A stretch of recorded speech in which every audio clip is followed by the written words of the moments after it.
نحمده ونصلي على رسوله الكريم اما بعد فاعوذ بالله من الشيطان الرجيم بسم الله الرحمن الرحيم ومن الناس من يقول آمنا بالله وباليوم الآخر وما هم بمؤمنين يخادعون الله والذين آمنوا وما يخدعون إلا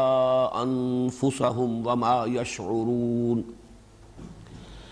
في قلوبهم مرض فزادهم الله مرضا ولهم عذاب أليم بما كانوا يكذبون وإذا قيل لهم لا تفسدوا في الأرض قالوا إنما نحن مصلحون ألا إنهم هم المفسدون ولكن لا يشعرون وإذا قيل لهم آمنوا كما آمن الناس قالوا أنؤمن كما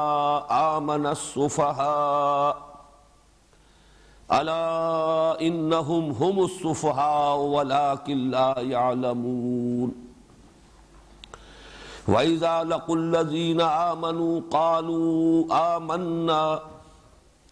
وإذا خلوا إلى شياطينهم قالوا إنا معكم إنما نحن مستهزئون الله يستهزئ بهم ويمدهم في طغيانهم يعمهون أولئك الذين اشتروا الضلالة بالهدى فما ربحت تجارتهم وما كانوا مهتدين صدق الله العظيم رب اشرح لي صدري ويسر لي أمري واحلل عقدة من لساني يفقهوا قولي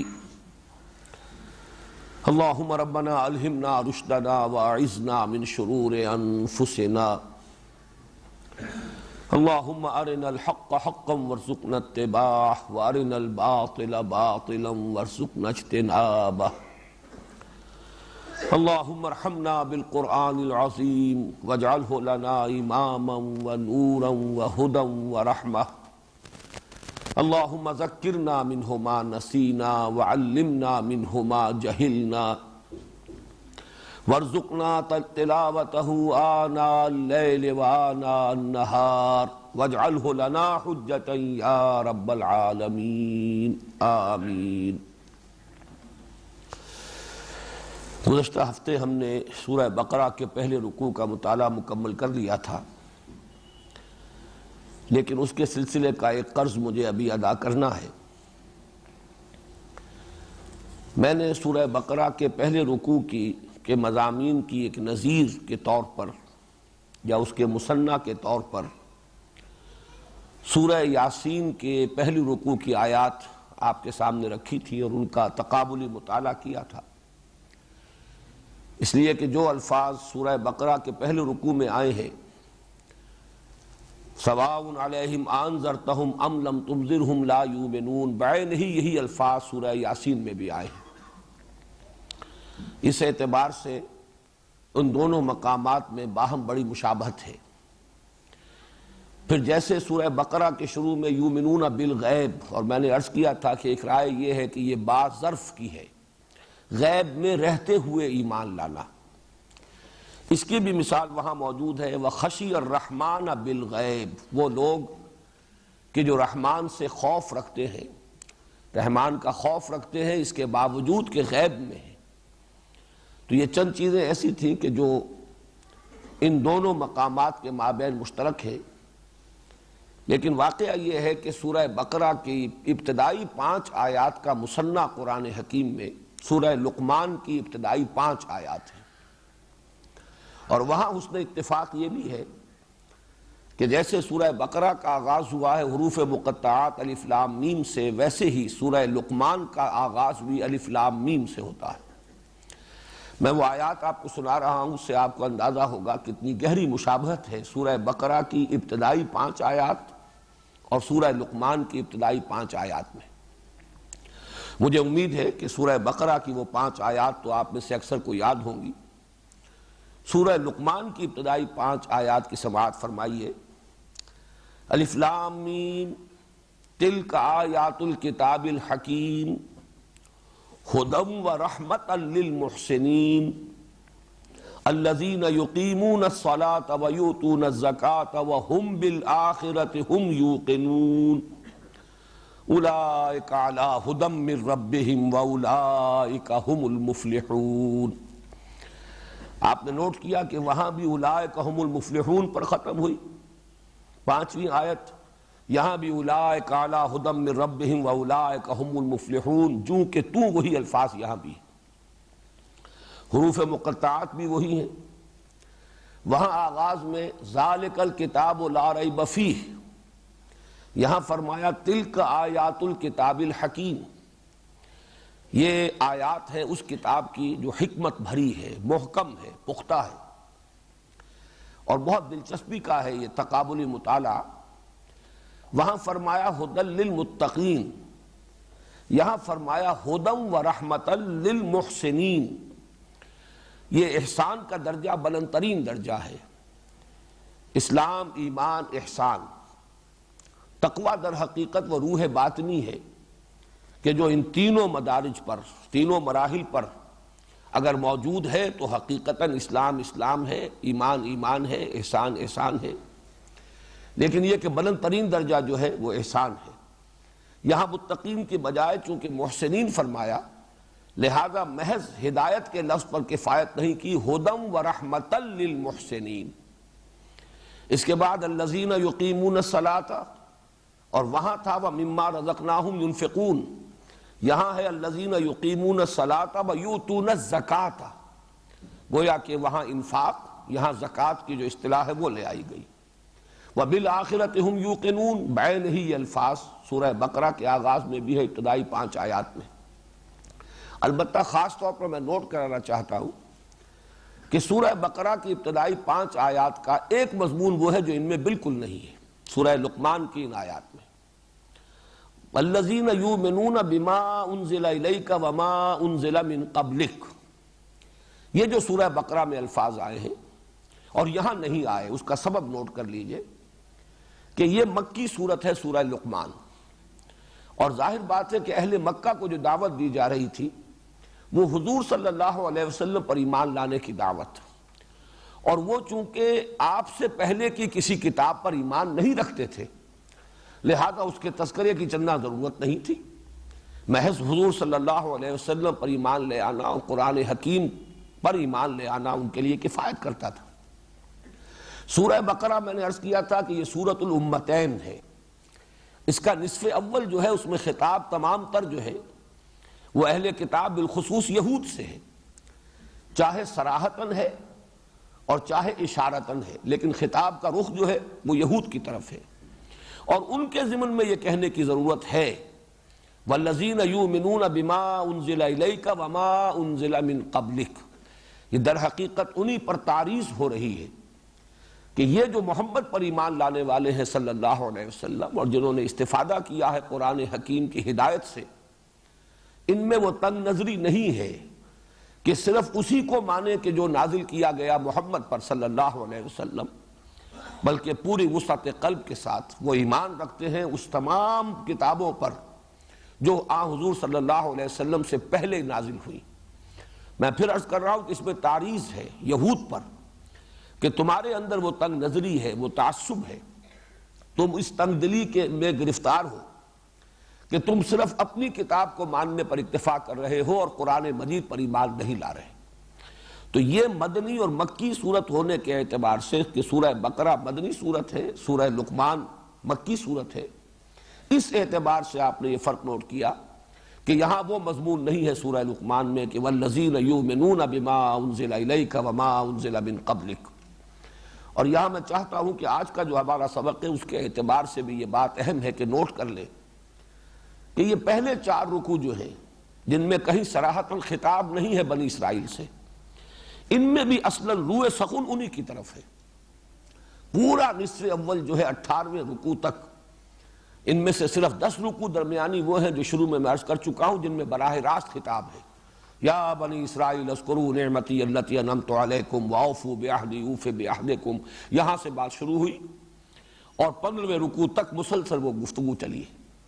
لیکن پہلے 4 رکوع اور اس کے بعد کے 4 رکوعوں میں چاہے صراحتاً خطاب نہیں ہے یہود سے یا بنی اسرائیل سے، لیکن یہاں بھی روئے سخن انہی کی طرف ہے۔ اب آئیے آج ہم سورہ بقرہ کے دوسرے رکوع کا مطالعہ شروع کر رہے ہیں۔ یہ رکوع خاصا طویل ہے۔ ارادہ تو یہ ہے کہ آج اور کل میں ہم اس کا مطالعہ مکمل کر لیں، لیکن بہرحال جیسا کہ اس سے پہلے بھی میں عرض کرتا رہا ہوں، انسان صرف ارادہ کر سکتا ہے، اس کی تکمیل اللہ کے ہاتھ میں ہے۔ میری پوری کوشش ہوگی کہ زیادہ تفصیلات میں نہ جاؤں اور 2 دنوں میں اس رکوع کا مطالعہ میں مکمل کر لوں۔ لیکن یہ کہ آج میں ذرا اپنے درس کے انداز میں یہ تبدیلی لا رہا ہوں کہ پہلے یہ 9 آیات، 13 آیات میں سے میں نے 9 آیات ابھی تلاوت کی ہیں، پہلے ان کا ایک رواں ترجمہ ہم کر لیں تاکہ اندازہ ہو جائے کہ اس میں مضامین کیا آ رہے ہیں۔ پھر کچھ گفتگو تمہیدی کرنی ہوگی، اور اس میں ایک اہم مسئلہ ہے کہ یہاں کچھ لوگوں کا ذکر ہے لیکن انہیں باقاعدہ معین نہیں کیا گیا کہ وہ کون لوگ ہیں۔ اس کے لیے غور کرنا پڑے گا، جو باتیں کہی جا رہی ہیں ان سے اسی کے حوالے سے معین کرنا ہوگا کہ یہاں خطاب کن سے ہو رہا ہے۔ وَمِنَ النَّاسِ مَن يَقُولُ آمَنَّا بِاللَّهِ وَبِالْيَوْمِ الْآخِرِ وَمَا هُم بِمُؤْمِنِينَ، اور لوگوں میں سے بعض وہ بھی ہیں جو کہتے ہیں ہم ایمان لے آئے اللہ پر اور یوم آخر پر، اور دوسرا ترجمہ یہ ہو سکتا ہے ہم ایمان رکھتے ہیں اللہ پر اور یوم آخر پر۔ یہ دونوں ترجمے میں اس لیے بیان کر رہا ہوں کہ 2 رائے مختلف ہے کہ یہاں خطاب کن سے ہو رہا ہے، تو یہ دونوں ترجمے ان 2 راؤں سے مطابقت رکھنے والے ہیں۔ وَمِنَ النَّاسِ مَن يَقُولُ آمَنَّا بِاللَّهِ وَبِالْيَوْمِ الْآخِرِ، اور لوگوں میں سے کچھ وہ بھی ہیں، بعض وہ بھی ہیں جو کہتے ہیں کہ ہم ایمان رکھتے ہیں اللہ پر اور یوم آخر پر، یا ہم ایمان لے آئے اللہ پر اور یوم آخر پر۔ وما ہم بمومنین، درا حال ہے کہ وہ مومن نہیں ہیں۔ یخادعون اللہ والذین آمنوا، وہ دھوکہ دینے کی کوشش کر رہے ہیں اللہ کو اور اہل ایمان کو۔ وما یخدعون الا انفسہم، اور نہیں دھوکہ دے رہے مگر صرف اپنے آپ کو۔ وما یشعرون، لیکن انہیں اس کا شعور نہیں ہے، یا لیکن وہ غور نہیں کرتے۔ یہ بھی 2 تراجم ہیں مختلف۔ فی قلوبہم مرض، ان کے دلوں میں ایک روگ ہے یا روگ تھا۔ فی قلوبہم مرض، ایک روگ، ایک مرض، ایک بیماری۔ فزادہم اللہ مرضا، تو بڑھا دیا ان کے لیے اللہ نے ان کے مرض کو، اضافہ کر دیا ان کی بیماری میں، ان کے روگ میں۔ وَلَهُمْ عَذَابٌ أَلِيمٌ بِمَا كَانُوا يَكْذِبُونَ، اور ان کے لیے ہے دردناک عذاب بسبب اس جھوٹ کے جو وہ بولتے رہے، یا دوسرا ترجمہ ہے بسبب اس جھوٹ کے جو وہ کہتے رہے۔ اس کے بھی میں بعد میں وضاحت کروں گا کہ یہ 2 ترجمے کیوں بیان کر رہا ہوں۔ وَإِذَا قِيلَ لَهُمْ لَا تُفْسِدُوا فِي الْأَرْضِ، اور جب ان سے کہا جاتا ہے مت فساد مچاؤ زمین میں، قالوا انما نحن مصلحون، وہ کہتے ہیں کہ ہم تو اصلاح کرنے والے ہیں، مصلحین ہیں۔ الا انہم هم المفسدون، آگاہ ہو جاؤ یقیناً وہی مفسد ہے، ولکن لا یشعرون، لیکن انہیں اس کا شعور نہیں ہے، وہ اس کی سمجھ نہیں رکھتے، انہیں اس کا احساس نہیں ہے۔ وَإِذَا قِيلَ لَهُمْ آمِنُوا كَمَا آمَنَ النَّاسُ، اور جب ان سے کہا جاتا ہے ایمان لاؤ جیسے کہ ایمان لائے دوسرے لوگ، یا جیسے کہ ایمان لائے سب لوگ، قَالُوا وَنُؤْمِنُ كَمَا آمَنَ السُّفَهَاءُ، وہ کہتے ہیں کہ کیا ہم ایمان لائیں جیسے کہ احمق لوگ ایمان لائے ہیں، ناسمجھ لوگ، بے وقوف لوگ ایمان لائے ہیں۔ الا انہم هم المفسدون، آگاہ ہو جاؤ، سن رکھو، یقیناً وہی مفسد ہیں، ولکن لا یشعرون، وہی بے وقوف ہیں، وہی احمق ہیں، وہی ناسمجھ ہیں، ولکن لا یعلمون، لیکن وہ علم نہیں رکھتے۔ وَإِذَا لَقُوا الَّذِينَ آمَنُوا قَالُوا آمَنَّا، اور جب ان کی ملاقات ہوتی ہے یا وہ ملاقات کرتے ہیں اہل ایمان سے تو کہتے ہیں ہم ایمان رکھتے ہیں یا ہم ایمان لے آئے۔ وَإِذَا خَلَوْا إِلَىٰ شَيَاطِینِهِمْ، اور جب وہ علیحدہ ہوتے ہیں اپنے ان شیطانوں اور سرداروں کی مجلسوں میں، قالوا انا معکم، تو وہ کہتے ہیں ہم تو آپ ہی کے ساتھ ہیں، انما نحن مستہزئون، ہم تو صرف استہزاء کر رہے ہیں، مذاق کر رہے ہیں، تمسخر کر رہے ہیں۔ اللہ یستہزئ بہم، حقیقت یہ ہے کہ اللہ ان سے مذاق کر رہا ہے، یا اللہ ان کا مذاق اڑا رہا ہے۔ وَيَمُدُّهُمْ فِي طُغْيَانِهِمْ يَعْمَهُونَ، اور ان کو ڈھیل دے رہا ہے، ان کی رسی دراز کر رہا ہے کہ وہ اپنی سرکشی میں، اپنی نافرمانی میں بڑھتے چلے جا رہے ہیں، اندھے ہو کر، بغیر بصیرت کے، اندھے بہرے ہو کر۔ ویسے اس کا مفہوم تفصیل سے میں بعد میں عرض کروں گا۔ اولئک الذین اشتروا الضلالۃ بالہدی، یہ ہے وہ لوگ کہ جنہوں نے ہدایت کے بدلے، ہدایت کے عوض ضلالت اور گمراہی خرید لی۔ فما ربحت تجارتہم، تو نہ مفید ہوئی ان کے حق میں ان کی یہ تجارت، ان کا یہ سودا، نہ مفید اور نفع بخش ہوا ان کے لیے یہ سودا۔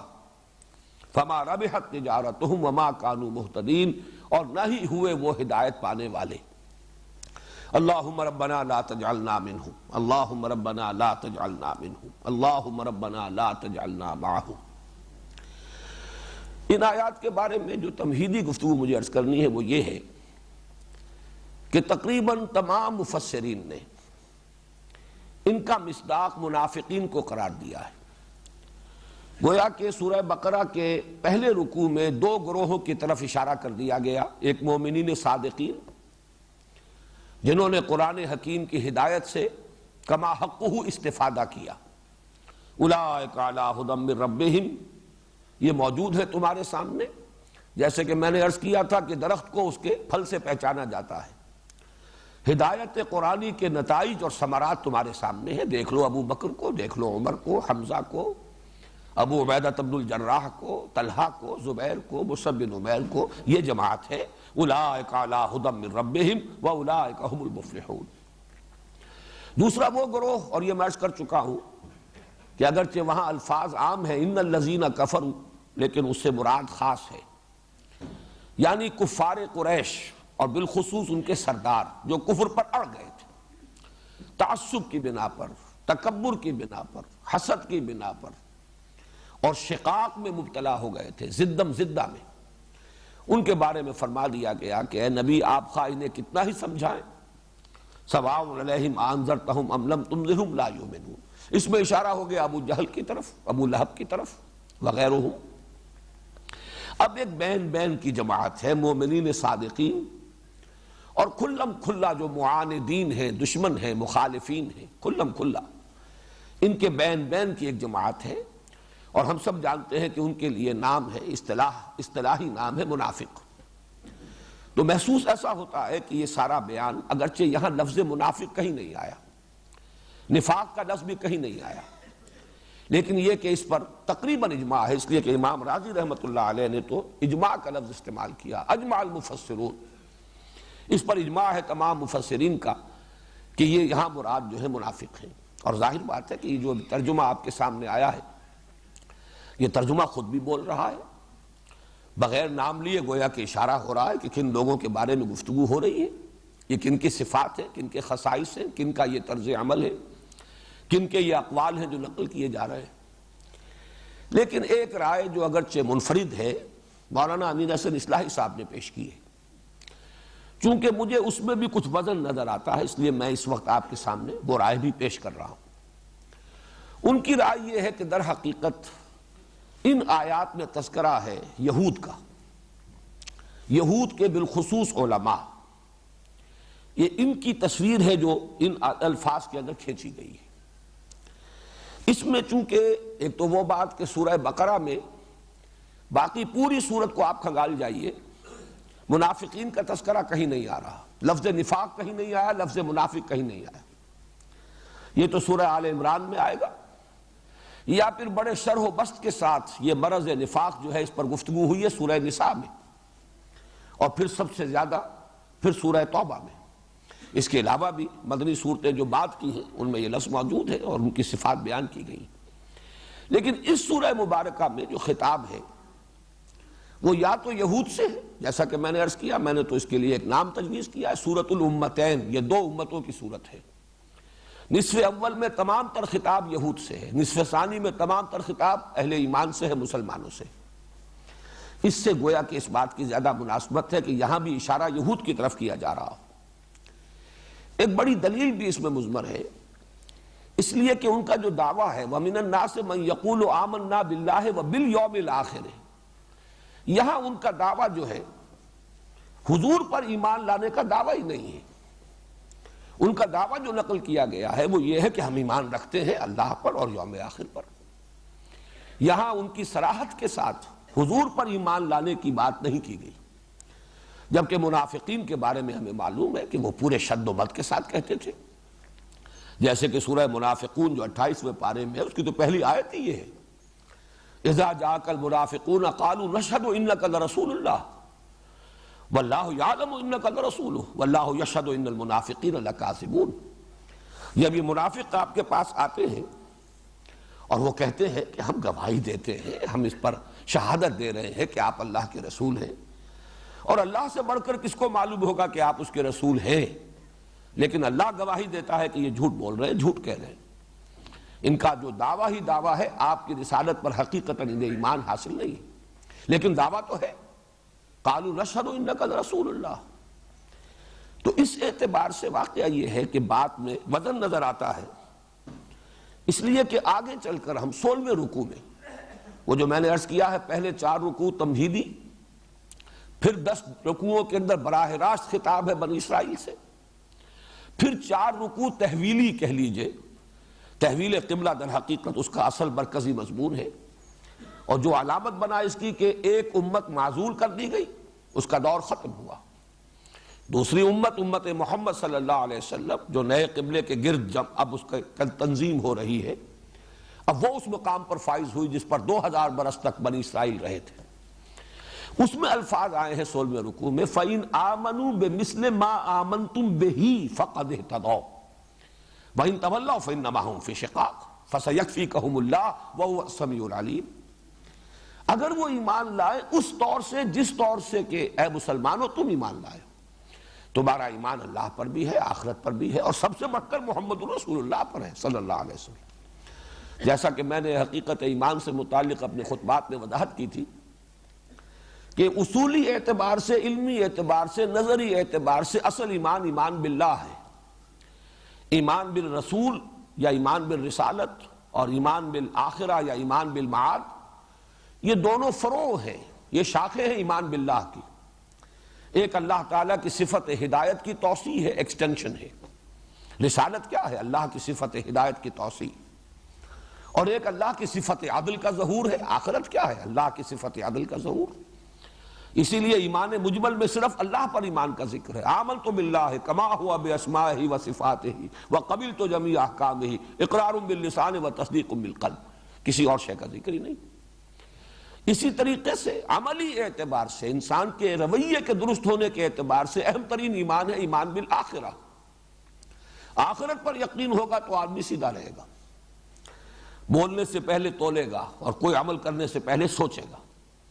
کہ میرے لیے جائز ہے یا نہیں. اسی طریقے سے جہاں تک قانونی ایمان کا تعلق ہے، اصل ایمان ہے ایمان بالرسول.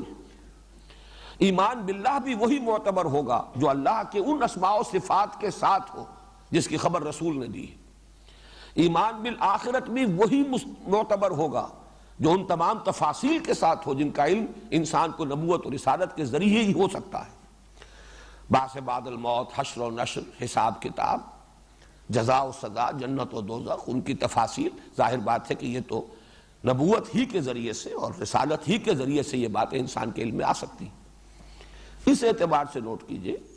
کہ یہ جو کہا گیا فَإِنْ آمَنُوا بِمِثْلِ مَا آمَنْتُمْ بِهِ، اور ظاہر بات ہے کہ وہاں ساری گفتگو اہل کتاب کے بارے میں ہو رہی ہے.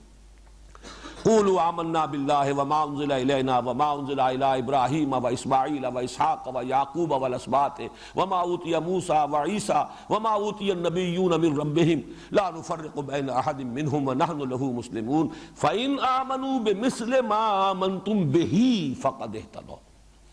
تو اس سے در حقیقت ثابت ہو رہا ہے کہ اس پورے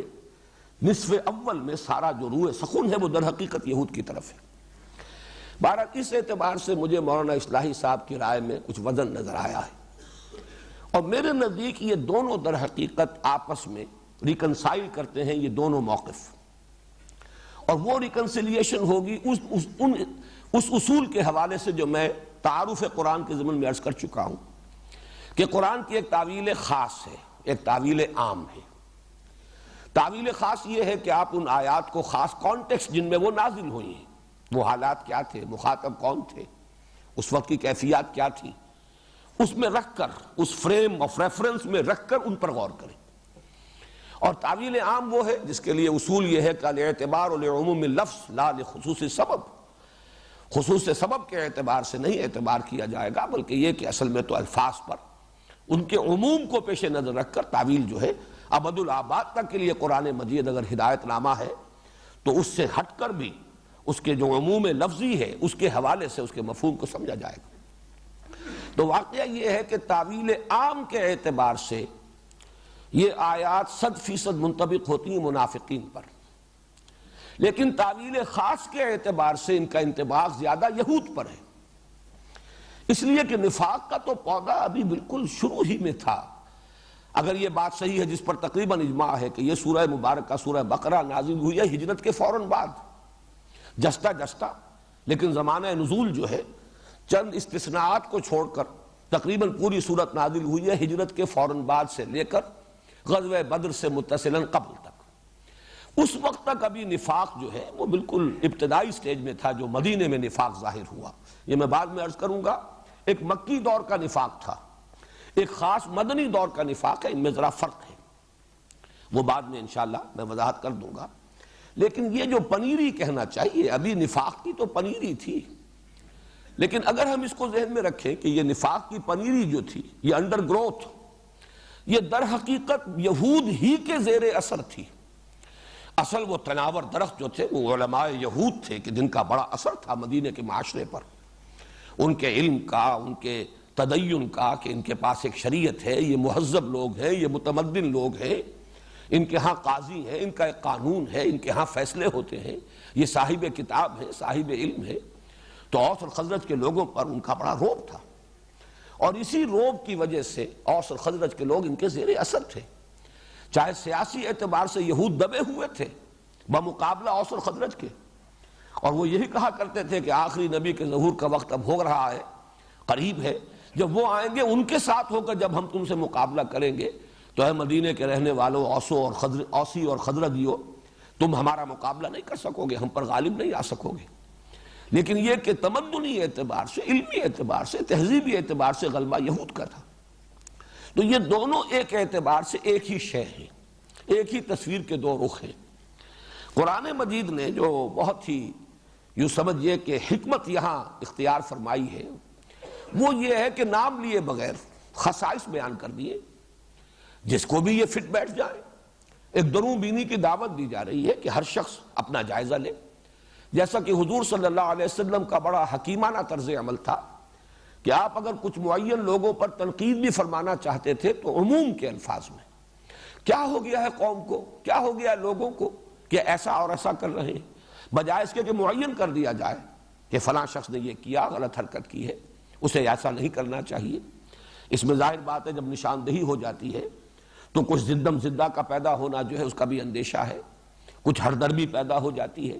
کہ اب رسوائی تو ہو ہی گئی، اب ظاہر بات ہے کہ اب آدمی اس کے اندر پھر اور آگے نکل جاتا ہے، ایک طرح کی ڈھٹائی پیدا ہو جاتی ہے۔ اس کی بجائے بہتر یہ ہے جب تک کہ اصلاح کی توقع ہو اس وقت تک ننگا نہ کیا جائے، بلکہ یہ کہ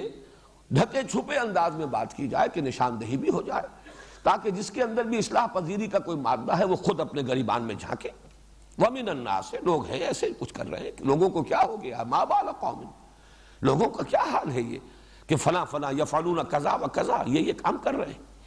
تو یہ سمجھتا ہوں میں کہ نہایت حکیمانہ انداز ہے، اور حضور صلی اللہ علیہ وسلم کا وہ انداز اور قرآن حکیم کا یہاں انداز۔ بلکہ میں نے اس سے پہلے بھی عرض کیا، جب بھی یہ مقام میں پڑھتا ہوں تو مجھے یاد آ جاتا ہے، یہ پری پارٹیشن دور کی بات کر رہا ہوں۔ دہلی میں کناٹ پلیس ایک بڑی اہم جگہ ہے، نئی دہلی میں بڑی مارکیٹ ہوا کرتی تھی ایک زمانے میں، اب تو ظاہر بات ہے اور مارکیٹیں اس سے بھی کہیں آگے بن گئیں، اگرچہ بڑی وہ گنجان جگہ ہے اور بہت مرکزی مقام ہے۔ مجھے یاد ہے یہ اپنے اسکول ڈیز کا واقعہ، جب ہم جایا کرتے تھے دہلی تو وہاں ایک جوتوں کی دکان تھی، اور اس دکان پر ایک بہت بڑا بوٹ، کئی فٹ لمبا بوٹ لٹکا ہوا تھا اس کے ایک علامت کے طور پر، اور بڑا پیارا جملہ انگریزی کا لکھا ہوا تھا، free to home it fits, لے جائے جس کے پاؤں میں یہ فٹ آ جائے وہ لے جائے، مفت۔ تو یہ گویا کہ ایک بڑا خوبصورت انداز تھا ان کا پبلسٹی کا۔ تو یہاں بھی قرآن مجید نے کردار کشی کر دی ہے، ایک نقشہ کھینچ دیا ہے، free to home it fits. اب ہر شخص جو ہے وہ جائزہ لے لے کہ کہیں یہ اوصاف اس میں تو نہیں ہے، یہ خصائص اس میں تو نہیں ہے، یہی صفات جو ہے کہیں اس کے اندر تو موجود نہیں ہے، تاکہ اگر اس میں اصلاح پذیری کا مادہ ہے، ایک تو یہ ہے کہ جو اس حد سے گزر گئے، ایک تو وہ انتہا ہے کہ ختم اللہ علی قلوبہم وعلی سمعہم وعلی ابصارہم غشاوہ ولہم عذاب عظیم، اور سواء علیہم انذرتہم ام لم تنذرہم لا یؤمنون۔ جو اس حد کو پہنچ گئے ان کا معاملہ جدا ہے، لیکن جن میں کوئی اصلاح پذیری کی گنجائش ہے، مادہ موجود ہے، وہ پھر دروں بینی کریں، اپنے گریبانوں میں جھانکیں۔ اس اعتبار سے میرے نزدیک دونوں باتیں صحیح ہیں۔ تعویل خاص اس صورت کا ایک خاص کانٹیکسٹ جس زمانے میں یہ نازل ہوئی، روح سخن تمام تر نصف اول میں جن کی جانب ہے، اس کے اعتبار سے دیکھیں تو یہاں مخاطب جو ہے یا جن کی طرف اشارہ کیا جا رہا ہے مشار الیہ، یہ یہود ہیں، بالخصوص ان کے علماء۔ اور اگر اس کے عموم کو لیں، عموم لفظ کو اگر سامنے رکھیں ابد الآباد تک کے لیے، تو واقعہ یہ ہے کہ یہ بھی نوٹ کر لیجئے، 2 منٹ اس میں بھی میں لگا لوں، کہ کسی بھی نئی دعوت کے رد عمل میں، بالخصوص جب کہ وہ دعوت انقلابی ہو، تو 3 طرز عمل لازماً پیدا ہوں گے، ہمیشہ ہوئے ہیں اور آئندہ بھی ہمیشہ ہوں گے۔ ایک وہ لوگ جو اس دعوت کو اس کی فیس ویلیو پر قبول کرتے ہیں، کھلے دل کے ساتھ، پوری ہمت کے ساتھ، جرات کے ساتھ، بات صحیح ہے لہذا ہم قبول کرتے ہیں، اور قبول بھی کرتے ہیں اس انداز میں کہ ہر چہ باد آباد، ماں کشتی درا بنداختے، اب جو ہو سو ہو، اس لیے کہ نئی دعوت جب بھی آئے گی، جو انہیں قبول کرے گا وہ اپنے پرانے معاشرے سے کٹے گا، کچھ ترک و اختیار کا معاملہ ہوگا، نئی باتیں اسے قبول کرنی ہوگی، پرانی چھوڑنی ہوگی، اس کے بنا پر ایک تصادم ہوگا، کشمکش ہوگی، کشاکش ہوگی، یہ سارے مسائل آئیں گے۔ یہ تصادم جو ہے کبھی پیسیو بھی ہو سکتا ہے، کبھی ایکٹیو بھی ہو سکتا ہے، اس میں جان کے لالے بھی پڑ سکتے ہیں، لیکن یہ کہ کچھ لوگ ہوتے ہیں کہ جب ایک مرتبہ قدم رکھ دیا، ہر چہ باد آباد، ماں کشتی درا بنداختے، اب جو ہو سو ہو، ہم نے تو اپنی کشتی پانی میں ڈال دی ہے، اب یہ کشتی تیرے گی تو ہم بھی تیریں گے، یہ ڈوبے گی تو ہم بھی ڈوبیں گے۔ ہم نے اپنے آپ کو اس کشتی سے وابستہ کر دیا۔ کچھ لوگ وہ ہوتے ہیں جو اپنی پرانی عصبیت پر اور تعصب پر اڑ جاتے ہیں، کھلم کھلا وہ مقابلہ کرتے ہیں، مخالفت کرتے ہیں، ان کا عناد اور شقاق بالکل سامنے کی شے ہوتا ہے، سامنے سے وار کرتے ہیں، راستہ روکنے کی ہر ممکن کوشش کرتے ہیں۔ یہ دوسرا طرز عمل، یہ دوسرا رد عمل لازماً ہوگا۔ جن کے اندر سابقہ جو بھی عقائد ہیں، نظریات ہیں، ان کے ساتھ عصبیت ہے، پختگی کے ساتھ وہ اس پر جم جاتے ہیں، نئی بات کی مخالفت کریں گے۔ ایک بین تیسرا طبقہ بھی ہوتا ہے، انہیں نئی بات اچھی تو لگتی ہے، لیکن اچھی بات کو قبول کر کے اب اس کے نتیجے میں جو وہ کشاکش پیدا ہوئی، اب کچھ چھوڑنا پڑ رہا ہے، کچھ نئی چیزیں اختیار کرنی پڑ رہی ہیں، پرانی دوستیاں ٹوٹ رہی ہیں، پرانی رشتہ داریاں ختم ہو رہی ہیں،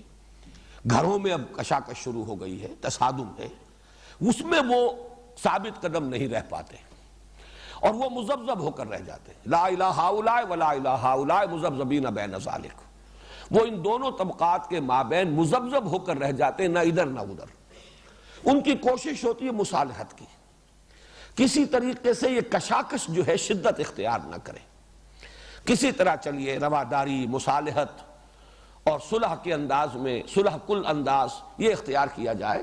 تاکہ کوئی امتحان کا آخری مرحلہ نہ آئے کہ اب طے کرو یا ادھر یا ادھر۔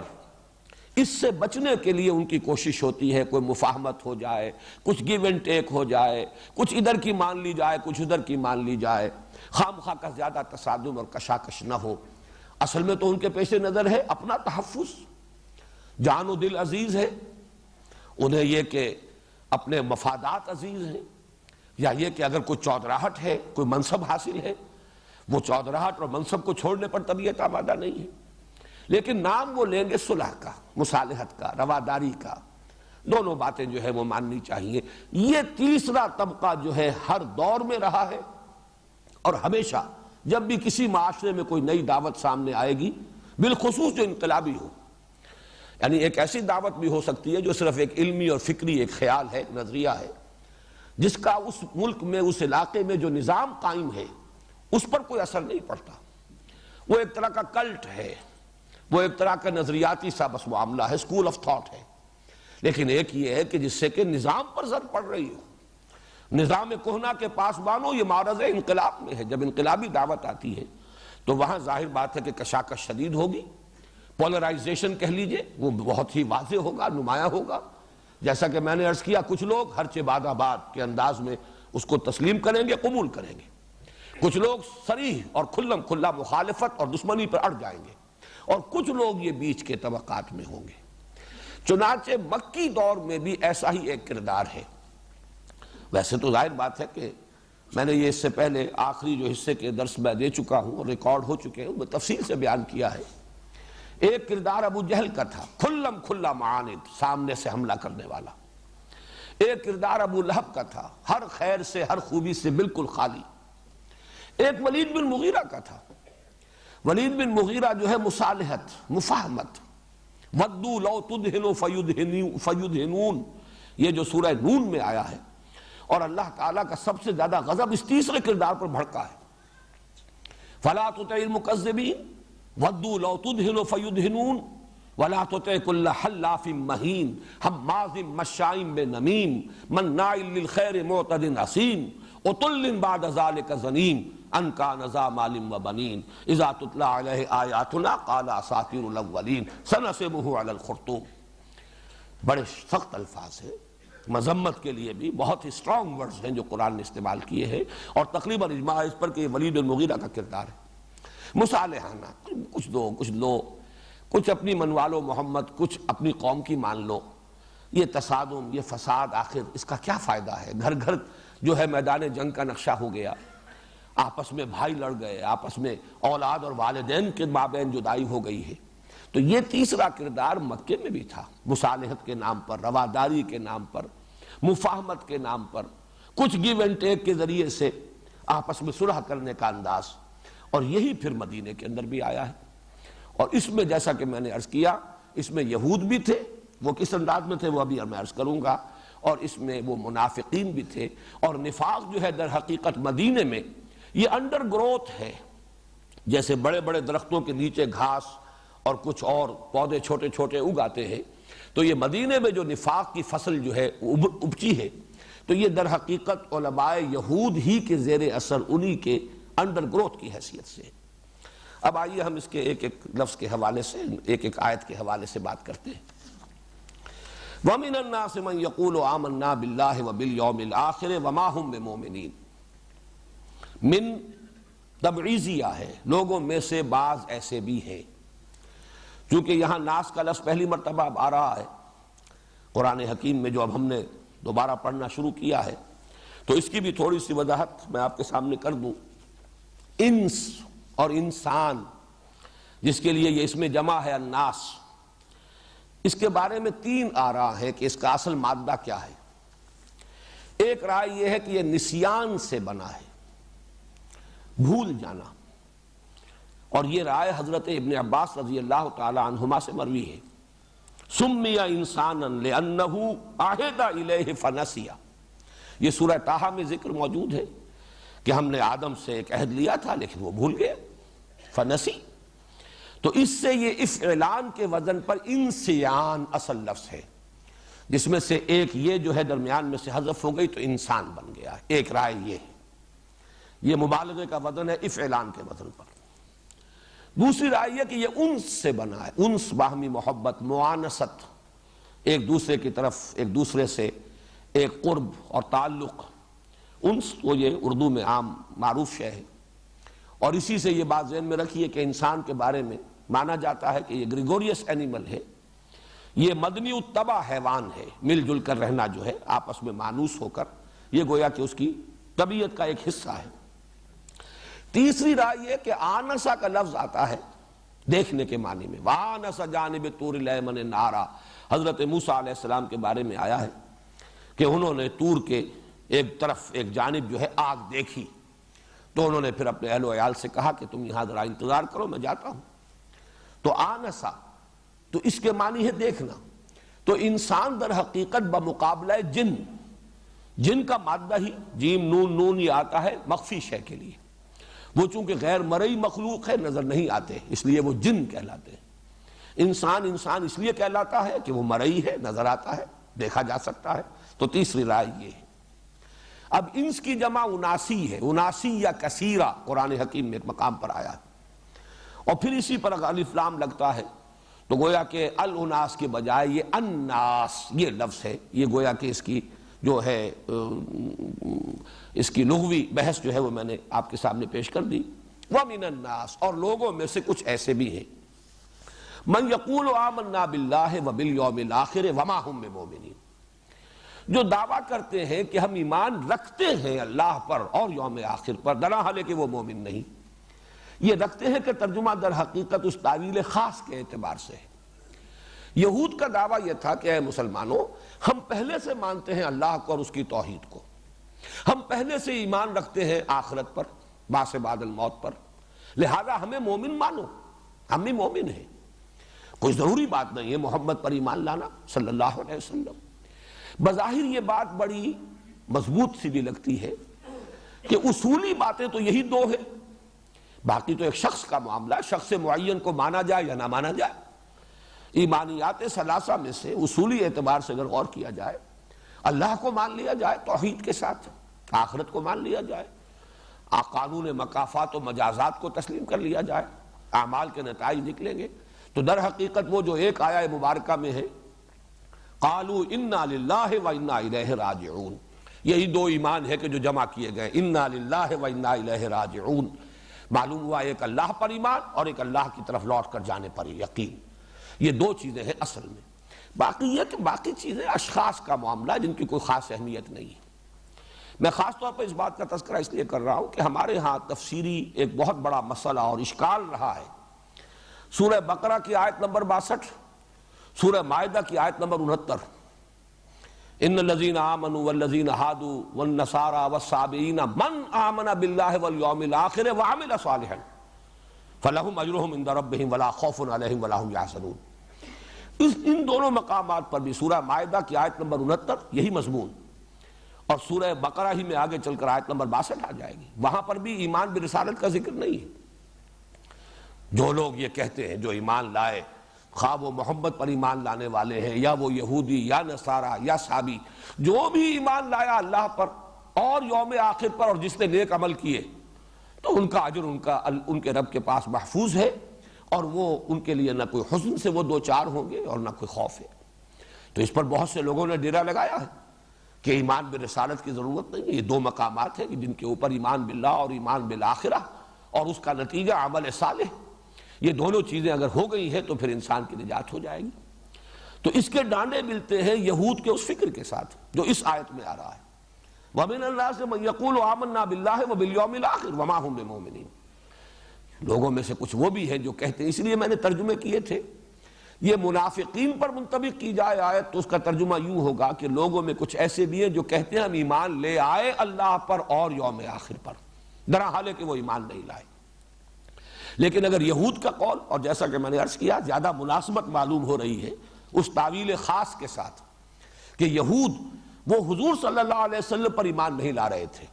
لیکن مدعی تھے کہ ہمیں بھی مومن مانو، اس لیے کہ جو اصل ایمان ہے اللہ پر ایمان اور آخرت کا ایمان، اس میں ہم تمہارے ساتھ شامل ہیں، ہمارے اور تمہارے مابین وہ قدر مشترک ہے۔ وہ آخرہ تو میں عرض کر رہا تھا کہ وَمِنَ النَّاسِ مَن يَقُولُ آمَنَّا بِاللَّهِ وَبِالْيَوْمِ الْآخِرِ وَمَا هُمْ بِمُؤْمِنِينَ، حقیقتاً وہ مومن نہیں ہے۔ اب اس پر دونوں پر انطباق کیا جا سکتا ہے، منافق بھی حقیقی ایمان سے محروم تھے، اور یہ بھی جو مدعی تھے کہ ہمیں بھی تسلیم کرو کہ ہم مومن ہیں، اس لیے کہ توحید اور رسالت اور آخرت ان دونوں کو ہم تسلیم کرتے ہیں، تو ان پر بھی جیسا کہ میں نے عرض کیا یہ آیت مبارکہ منطبق ہوتی ہے۔ یخادعون اللہ والذین آمنوا، خدا کہتے ہیں دھوکہ،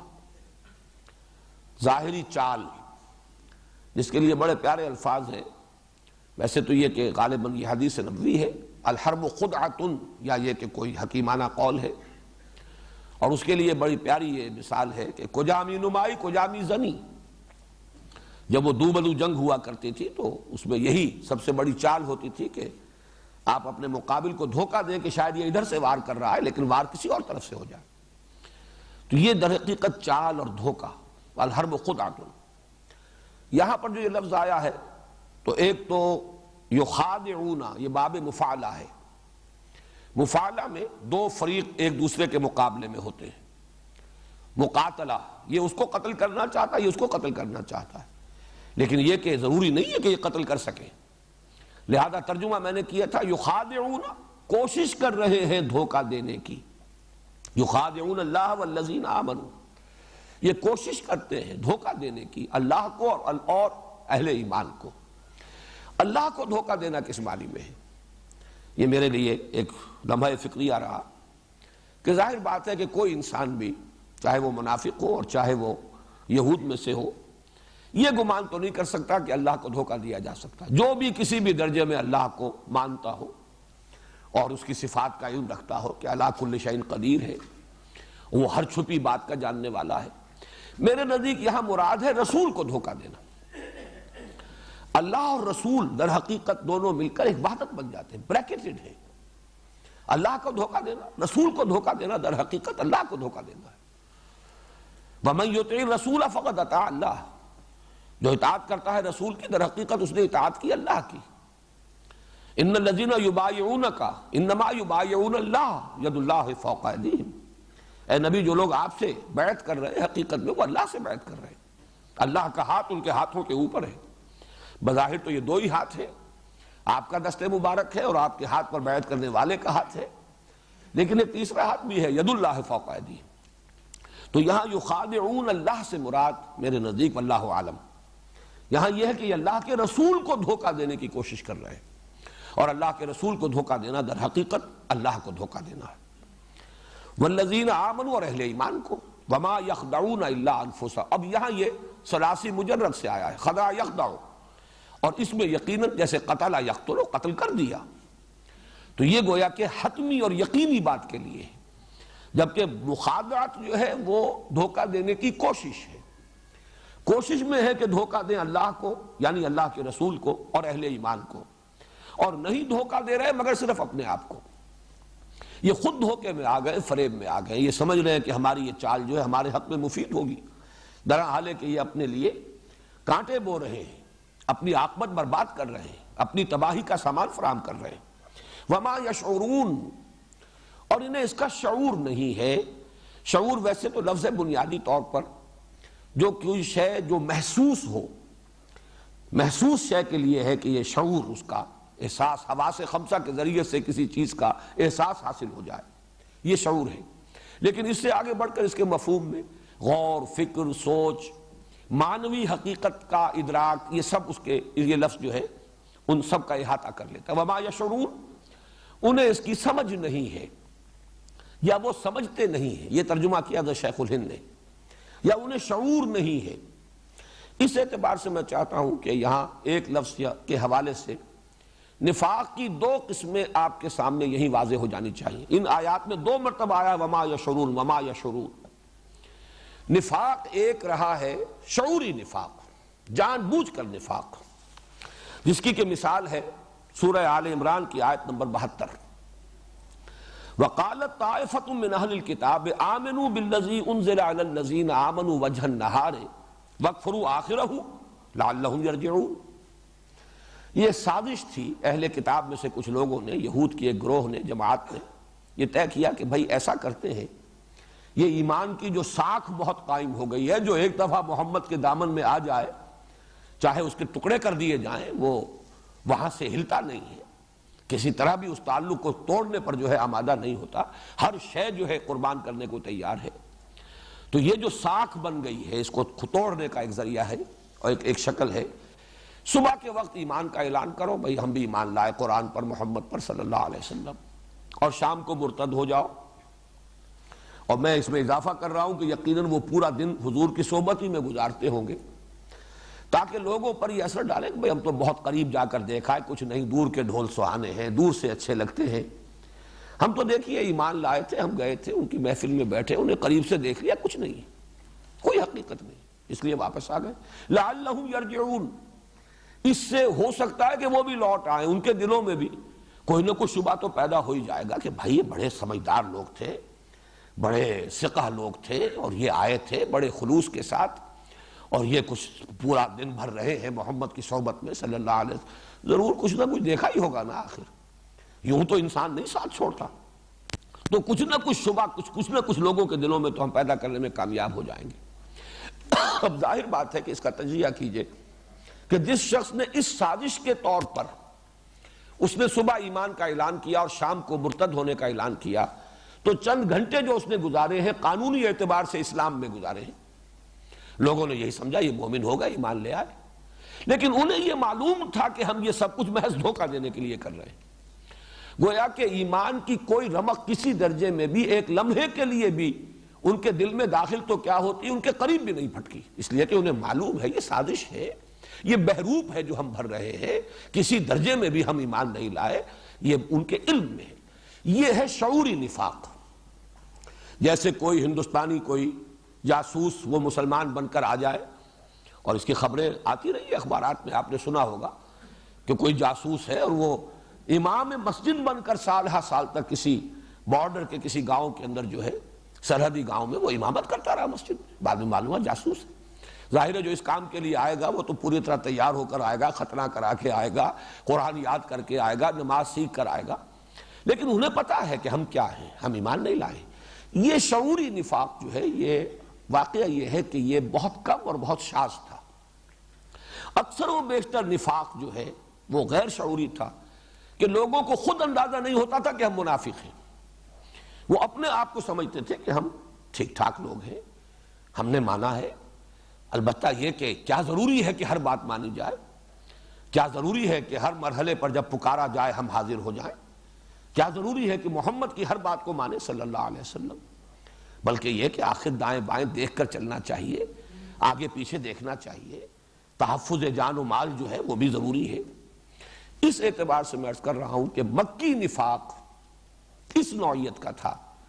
کہ جو لوگ ایمان لائے، اس لیے کہ پورے مکی قرآن میں صرف ایک سورہ عنکبوت ہے جس میں نفاق کا ذکر ہے،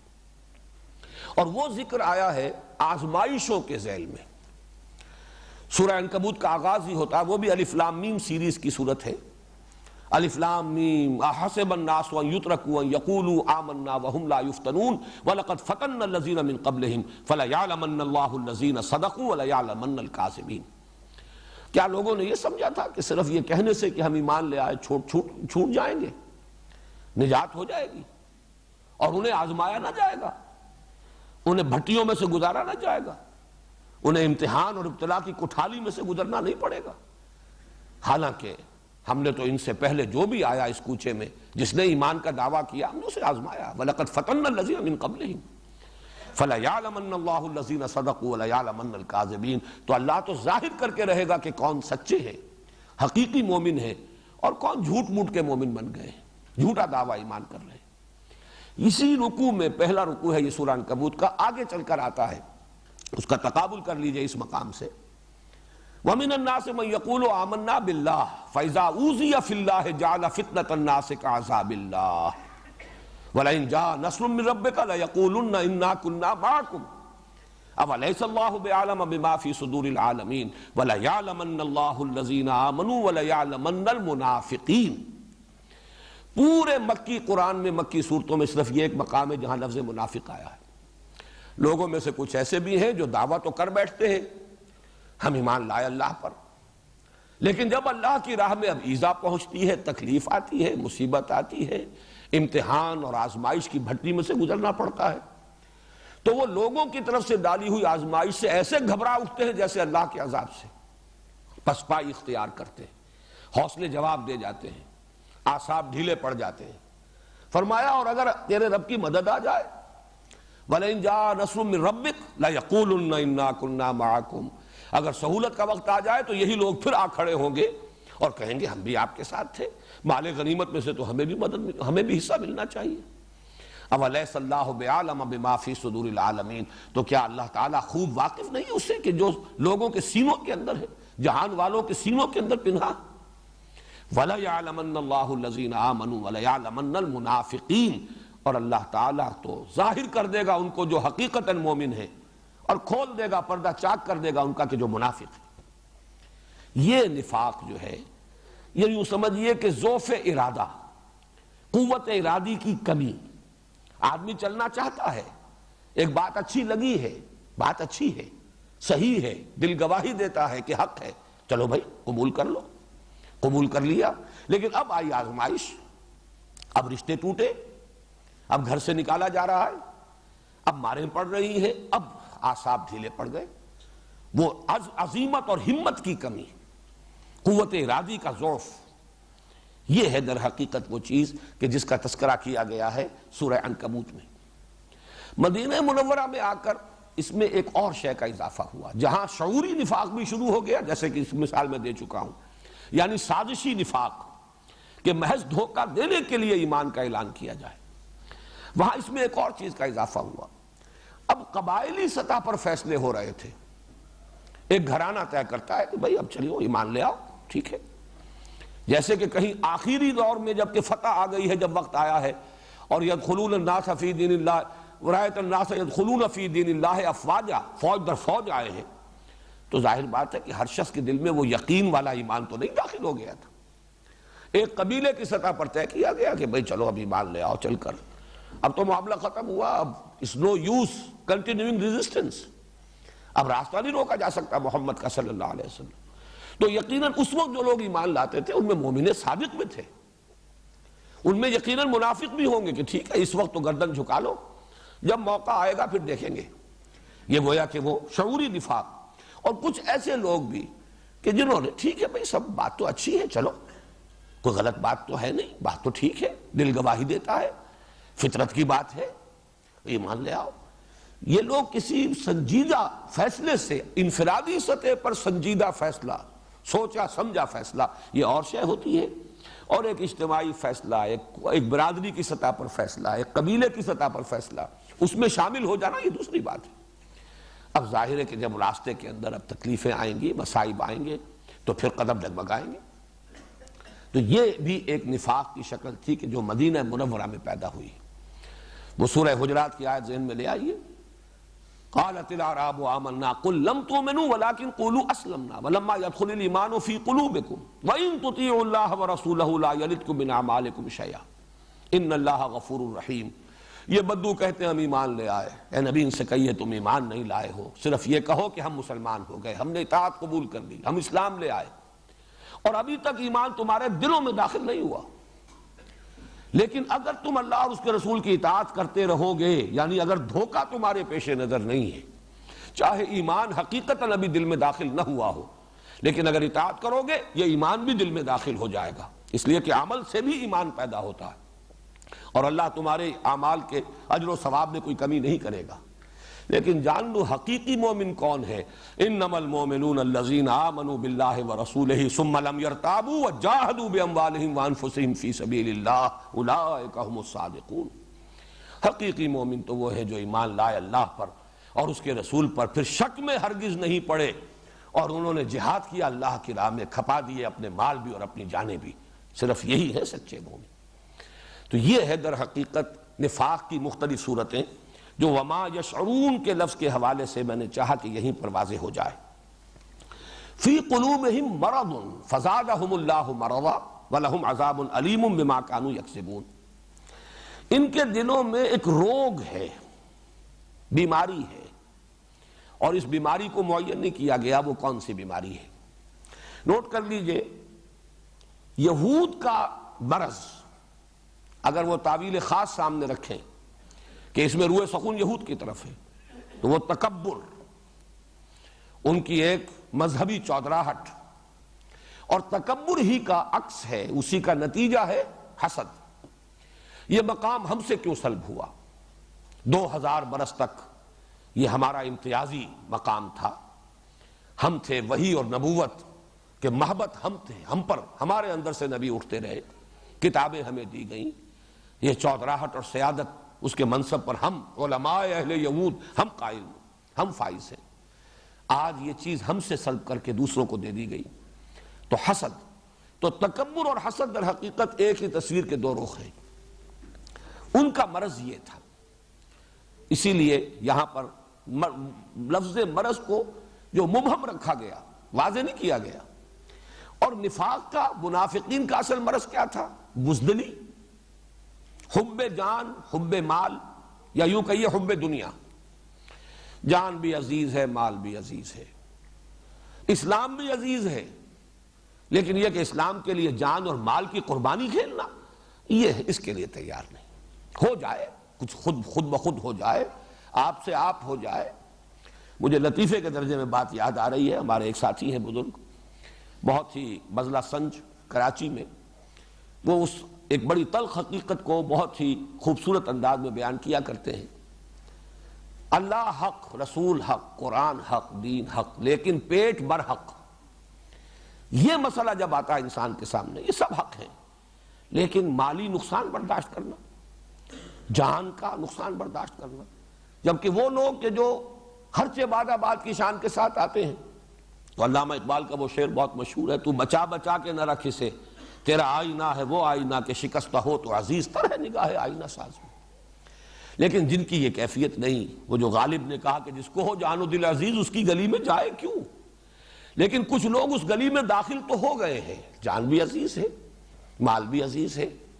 کسی شے کا نقصان جو ہے گوارا نہیں ہے، تو وہ تو مذبذب ہو کر رہ جائیں گے۔ فی قلوبہم مرض، تکبر کا مرض یہ یہود کا، اور حب دنیا، حب مال، دنیا کے تمام متعلقات اس میں آ جائیں گے۔ اولاد بھی پیاری ہے، اہل و عیال سے بھی محبت ہے، گھر بھی پیارا ہے۔ سورہ توبہ کی وہ آیت ذہن میں لے آئیے، قُلْ إِنْ كَانَ آبَاؤُكُمْ وَأَبْنَاؤُكُمْ وَإِخْوَانُكُمْ وَأَزْوَاجُكُمْ وَعَشِيرَتُكُمْ وَأَمْوَالٌ اقْتَرَفْتُمُوهَا وَتِجَارَةٌ تَخْشَوْنَ كَسَادَهَا وَمَسَاكِنُ تَرْضَوْنَهَا أَحَبَّ إِلَيْكُم مِّنَ اللَّهِ وَرَسُولِهِ وَجِهَادٍ فِي سَبِيلِهِ فَتَرَبَّصُوا حَتَّىٰ يَأْتِيَ اللَّهُ بِأَمْرِهِ وَاللَّهُ لَا يَهْدِي الْقَوْمَ الْفَاسِقِينَ۔ اے نبی ان سے کہہ دیجئے، اگر تمہیں اپنے باپ، اپنے بیٹے، اپنے بھائی، اپنی بیویاں، اپنے رشتہ دار، اعزاء و اقارب، اپنے وہ مال جو تم نے بڑی محنت سے کما کر جمع کیے ہیں، اپنی وہ تجارتیں جو بڑی محنت سے جمائی ہیں اور جن کے کساد کا اور مندے کا تمہیں خوف لاحق رہتا ہے، اپنی وہ حویلیاں، اپنی وہ جائیدادیں جو تمہیں بڑی محبوب ہیں، پسند ہیں، اگر یہ چیزیں محبوب تر ہیں اللہ سے اور اس کے رسول سے اور اللہ کی راہ میں جہاد کرنے سے، تو جاؤ دفع ہو جاؤ، انتظار کرو، گو اینڈ ویٹ، یہاں تک کہ اللہ اپنا فیصلہ سنا دے۔ حتیٰ یاتی اللہ بامرہ، اور اللہ ایسے فاسقوں کو زبردستی ہدایت نہیں دیتا، یہ اس کی سنت نہیں ہے۔ وہی قانون یہاں آ رہا ہے، فی قلوبہم مرض فزادہم اللہ مرضا، تو اللہ نے بڑھا دیا ان کا روگ۔ یہ بڑھانا کس اعتبار سے ہے؟ یہ اس اعتبار سے ہے کہ جو فرمایا گیا یمدہم فی طغیانہم یعمہون، اللہ تعالیٰ ان کی رسی دراز کر رہا ہے، ان کا پردہ چاک نہیں کر رہا۔ یہ رسی دراز ہو رہی ہے، وہ سمجھتے ہیں ہم کامیاب ہو گئے، دیکھو ہم بچ گئے، مرحلہ سخت آیا تھا، ہم نے جھوٹا بہانہ بنایا، اپنے آپ کو بچا لیا۔ یہ مسلمان بیچارے، یہ جو دیوانے ہیں، فینیٹکس ہیں، یہ ہیں جان جوکھوں کے کام کرتے پھر رہے ہیں، ہمیں چھوٹا سا جھوٹ ہی بولنا تھا نا، ایک چھوٹا سا بہانہ بنایا جا کر اور اپنے آپ کو ایگزمپٹ کرا لیا، رخصت لے کر معذرت کر کے آ گئے، تو وہ سمجھ رہے ہیں کہ کامیاب ہو رہے ہیں، در حالانکہ وہ اپنی عاقبت برباد کر رہے ہیں۔ فزادہم اللہ مرضا، یہ جیسے جیسے رسی ڈھیلی کی جا رہی ہے، ڈھیل دی جا رہی ہے، ان کا مرض بڑھ رہا ہے۔ یہی وہ قانون ہے جس کی آخری شکل وہ ہے جو کہ آ چکی ہے پہلے رکوع کے آخر میں، ختم اللہ علی قلوبہم، قانون ہدایت و ضلالت یہ ہے کہ اللہ تعالیٰ نے انسان کو چوائس دیا ہے، فری چوائس انسان کا ہے، نیکی اور بدی کی تمیز دے دی، خارج میں بھی داعیان حق بھی ہے اور داعیان شر بھی ہے، داعیان خیر بھی ہے، داعیان شر بھی ہے، انسان کے اندر کسوٹی بھی ہے، عقل کی بھی ہے، اور نیکی اور بدی کی تمیز فَأَلْهَمَهَا فُجُورَهَا وَتَقْوَاهَا وہ بھی ودیت کر دی گئی۔ اب دیکھو جدھر جانا چاہتے ہو جاؤ، خیر کے راستے پر بڑھو گے اللہ تعالیٰ راستے کشادہ کرتے چلا جائے گا۔ شروع میں بڑی مشکل نظر آئے گی، جب آگے بڑھو گے معلوم ہوگا آسانی ہے، کوئی ایسی مشکل نہیں۔ بڑا کٹھن مرحلہ نظر آ رہا تھا لیکن یہ تو اتنا کٹھن ثابت نہیں ہوا، تیسیر ہے یہ، اللہ اس کو آسان بناتا چلا جاتا ہے۔ فَسَنُيَسِّرُهُ لِلْيُسْرَىٰ غلط راستہ اختیار کرو گے اللہ وہ کھول دے گا، جاؤ بڑھو۔ آج تھوڑے درجے کی بے حیائی تھی، کل اس سے کہیں 10 گنا درجے کی بے حیائی کا ارتکاب کرو گے، اس کے بعد اس سے بھی 100 درجے بڑھ جاؤ گے، بے حیائی میں بڑھتے چلے جاؤ گے، یہاں تک کہ حس ختم ہو جائے گی۔ حق کی طرف اب مراجعت کا امکان نہیں رہے گا، جس کو انگریزی میں کہتے ہیں پوائنٹ آف نو ریٹرن، اب واپسی کا کوئی امکان نہیں۔ ایک حد ہوتی ہے جس میں آدمی واپس آ سکتا ہے، ایک انتہا اس حد سے گزرنے کے بعد وہ آتی ہے کہ پھر آدمی واپس آ ہی نہیں سکتا۔ یہ ہے جسے قرآن کہتا ہے ختم اللہ علی قلوبہم یا طبع اللہ علی قلوبہم، اللہ نے ان کے دلوں پر مہر لگا دی ہے۔ یہاں بھی فرمایا فی قلوبہم مرض، ان کے دل میں ایک روگ تھا، انہوں نے اسی کی پیروی کی، تکبر کی پیروی کی، یا حب دنیا انہیں لے کر بیٹھی رہی، انہیں آگے بڑھنے سے روکے رہی، لہذا اللہ تعالیٰ نے ان کے مرض کو بڑھا دیا۔ فزادہم اللہ مرضا، یہی سورہ صف میں آیا ہے فلما زاغوا ازاغ اللہ قلوبہم واللہ لا یہدی القوم الفاسقین،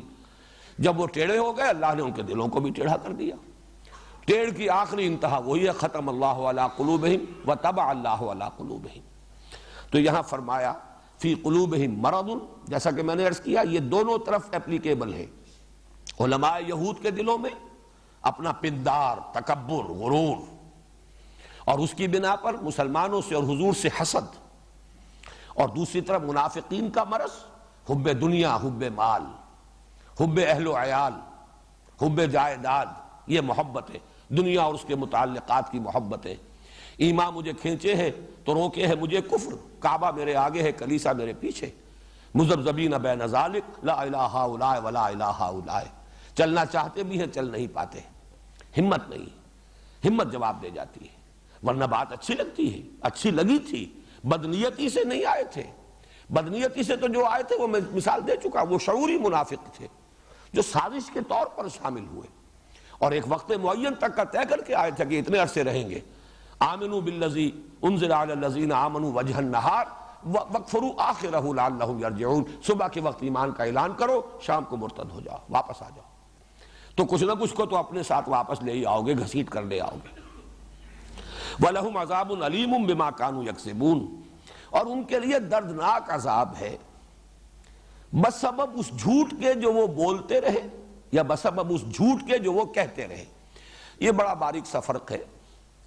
اس لیے کہ عام مفسرین نے جنہوں نے زیادہ اس پر توجہ نہیں کی، بسبب اس جھوٹ کے جو وہ بولتے رہے۔ جھوٹ بولنا گناہ ہے، بہت بڑا گناہ ہے، لیکن یہ کہ وہ اس پر لہم عذاب علیم بما کانوا یکذبون، یہ اس کا اس شدت کے ساتھ جو ہے اس پر نکیر اور اس پر اتنی سخت جو ہے گرفت، وہ اس کے ساتھ پروپورشنیٹ نہیں ہے۔ چنانچہ شاہ عبد القادر رحمۃ اللہ علیہ نے اور انہی کے تتبع میں حضرت شیخ الہند رحمۃ اللہ علیہ نے ترجمہ کیا جھوٹ کہتے رہے، یعنی وہ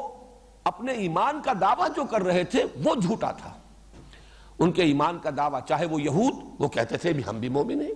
حقیقتاً وہ مومن نہیں ہے، یہ دعویٰ ان کا جھوٹا ہے، جو جھوٹ کہا انہوں نے، یہ قول ان کا جھوٹ پر مبنی ہے۔ اسی طریقے سے اگر منافقین نے کہا تو یہ بھی ان کا در حقیقت، جیسے کہ میں آیت سنا چکا ہوں آپ کو، اذا جاءک المنافقون قالوا نشهد انک لرسول اللہ واللہ یعلم انک لرسولہ واللہ یشہد ان المنافقین لکاذبون، تو ان کا یہ دعویٰ جو ہے در حقیقت اس کے بارے میں کہا جا رہا ہے، ان کے جھوٹے دعوے کی پاداش میں ان کے لیے دردناک المناک عذاب ہے۔ وَإِذَا قِيلَ لَهُمْ لَا تُفْسِدُوا فِي الْأَرْضِ، اور جب ان سے کہا جاتا ہے زمین میں فساد نہ مت مچاؤ، فساد نہ کرو زمین میں، قالوا انما نحن مصلحون، وہ کہتے ہیں ہم تو صلح کل لوگ ہیں، مصالحت چاہتے ہیں، اصلاح کے لیے کوشاں ہیں۔ الا انہم هم المفسدون، آگاہ ہو جاؤ، توجہ سے سن لو، وہی مفسد ہے، حقیقتاً مفسد ہے، ولکن لا یشعرون، دوبارہ آ رہا ہے وہی لفظ، لیکن انہیں اس کا شعور نہیں ہے۔ یہ آیت ذرا اس کے اصل مفہوم کو سمجھنے کے لیے کچھ صغرا کبرا اس کا جو ہے سمجھانا پڑے گا۔ اذرو قرآن فساد کیا ہے، فساد فی الارض کیا ہے؟ فساد فی الارض یہ ہے کہ یہ زمین اللہ کی ہے، اللہ ہی اس کا حاکم حقیقی ہے، اللہ ہی کی مرضی کے مطابق یہاں انسان کو زندگی گزارنی چاہیے، یہ ہے اصل میں حق، یہ ہے امن۔ اس کے خلاف جو روش بھی ہے وہ فساد ہے، وہ بغاوت ہے۔ ایک شخص خود بادشاہ بن کر بیٹھ گیا ہے، اپنی مرضی کا مالک۔ ایک شخص جو اپنی مرضی کا مالک ہے وہ بھی گویا کہ خدائی کا دعویٰ کر رہا ہے۔ وہ جو کہا مولانا روم نے کہ نفس ما ہم کم طرز فرعون نیست لیکن اورعون ایرعون نیست، میرا نفس بھی فرعون سے کم نہیں ہے۔ وہ خدائی کا مدعی ہے کہ یہ وجود میرا ہے، اس پر میری مرضی چلے گی، مجھے یہ شے پسند ہے، میں نہیں جانتا یہ صحیح ہے یا غلط ہے، جائز ہے ناجائز ہے، میں اس سے بالکل کوئی تعلق نہیں، مجھے یہ شے ملنی چاہیے، میری یہ طلب ہے، یہ مطلوب ہے میرے لیے۔ تو نفس ما ہم کم طرز فرعون نیست لیکن اورعون ایرعون نیست، فرعون کے پاس عون تھی، مدد تھی، لاؤ لشکر تھا، اس نے زبان سے بھی دعویٰ کر دیا انا ربکم الاعلی، میں فقیر ہوں، غریب ہوں، درویش ہوں، میرے پاس کچھ نہیں ہے، زبان سے تو میں کچھ نہیں کہتا، لیکن میرا نفس اندر یہی دعویٰ کر رہا ہے کہ نفس ما ہم کم طرز فرعون نیست۔ تو در حقیقت یہی فساد ہے، انفرادی سطح پر فساد، اللہ کی بندگی کے بجائے آپ نے نفس کی بندگی کی، معاشرے کی بندگی کی، زمانے کے چلن کی پیروی کی، چلو تم ادھر کو ہوا ہو جدھر کی، تو چاہے بظاہر آپ کتنے ہی امن میں ہیں، حقیقت میں فساد ہے آپ کی زندگی میں۔ اسی طرح ایک معاشرہ ہے، بغاوت پر مبنی ہے وہ معاشرہ۔ اس کو یوں سمجھیے کہ جیسے ڈاکوؤں کا کوئی اڈا ہو، ڈاکو ایک دوسرے کو کچھ نہیں کہتے، وہ ڈاکے تو ڈالتے ہیں باہر جا کر، اپنے اس اڈے میں وہ بڑے پرامن ہیں، لیکن اس کو فساد ہی کہا جائے گا، یہ فساد کا گڑھ ہے، یہ فساد کی بنیاد اور جڑ ہے، نہ یہ کہ امن ہے۔ اگر سانپ بہت سے ہوں کسی جگہ پر اور بچھو ہوں اور وہ ایک دوسرے کو ڈس نہ رہے ہوں، اس کا مطلب یہ نہیں ہے کہ یہاں امن ہے، حقیقت میں ان کی فطرت کے اندر تو فساد موجود ہے۔ تو در حقیقت قرآن مجید کی اصطلاح میں اصل امن کیا ہے؟ اللہ کی مرضی کے مطابق اس دنیا کا نظام انفرادی اور اجتماعی دونوں سطحوں پر چلایا جائے۔ اس کے خلاف جو روش ہے، چاہے وہ کتنا ہی پرامن معاشرہ نظر آتا ہو، امریکہ کا معاشرہ نظر آتا ہو کہ صاحب بڑا امن ہے وہاں، اور بڑے لوگ مہذب ہیں، اور بہت ہی لوگ جو ہیں وہ خوش اخلاق ہیں اور ایک دوسرے کا بڑا پاس اور لحاظ کرنے والے ہیں، لیکن جنہیں یہ معلوم ہے کہ کس طریقے سے پوری دنیا کی ایکسپلائٹیشن جو ہے، لوگوں کی محنت اور مزدوری سے کمائی ہوئی دولت کس طریقے سے کھینچ رہا ہے امریکہ، خون چوس رہا ہے یہ پورا استعمار، انہیں معلوم ہے کہ اصل میں یہ تو ڈاکو ہے، یہ امپیریلزم، یہ تو ڈاکہ ہے، پوری نوع انسانی کے اوپر ڈاکہ ڈالا جا رہا ہے، چاہے اپنے ہاں یہ ڈاکوؤں کا اڈا ہے جس میں کہ انہوں نے امن فراہم کیا ہے۔ تو فساد اور امن کی اس حقیقت کو سمجھیے۔ اب اگر کہیں فساد ہے یعنی اللہ کی مرضی کے مطابق نہیں، اللہ کے خلاف بغاوت ہے، چاہے وہاں بڑا امن ہے، مکے میں بڑا امن تھا، جو بھی ظلم ہو رہے تھے غلاموں کے اوپر ہو رہے تھے وہ بھی سہ رہے تھے بیچارے، کوئی چیخ پکار نہیں تھی، بڑا امن تھا، لیکن نظام غلط ہے، یہ فاسدانہ نظام ہے، مفسدانہ نظام ہے۔ اس کو بدلنے کے لیے اب محمد الرسول اللہ والذین معہ اب کوشاں ہیں۔ ایک پیدا ہوا ہے تصادم ماحول کے اندر، اسی کا اگلا مرحلہ وہ ہے جو مدنی دور میں آیا، جس میں اب جنگ و جدال بھی ہے۔ قاتلوا فی سبیل اللہ الذین یقاتلونکم، تو در حقیقت اس فساد کو ختم کرنے کے لیے چاہے بظاہر یہاں جنگ کی جا رہی ہے، خونریزی کی جا رہی ہے، لیکن یہ امن ہے، اور وہ لوگ جو کہتے نہیں بھائی لڑو بھیڑو نہیں، امن سے رہو، چلو مان لو باطل کو بھی مان لو، ریکگنائز کر لو، کچھ ان سے ان کی مانو کچھ اپنی منوا لو، اور بجائے اس کے کہ تم یہ جو جد و جہد کر رہے ہو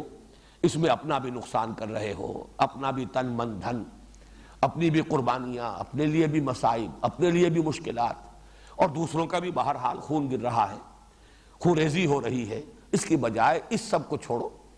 اور امن کی کیفیت اختیار کرو. یہ فساد ہے اصل میں. اس جد و جہد کو سیبوٹاج کرنا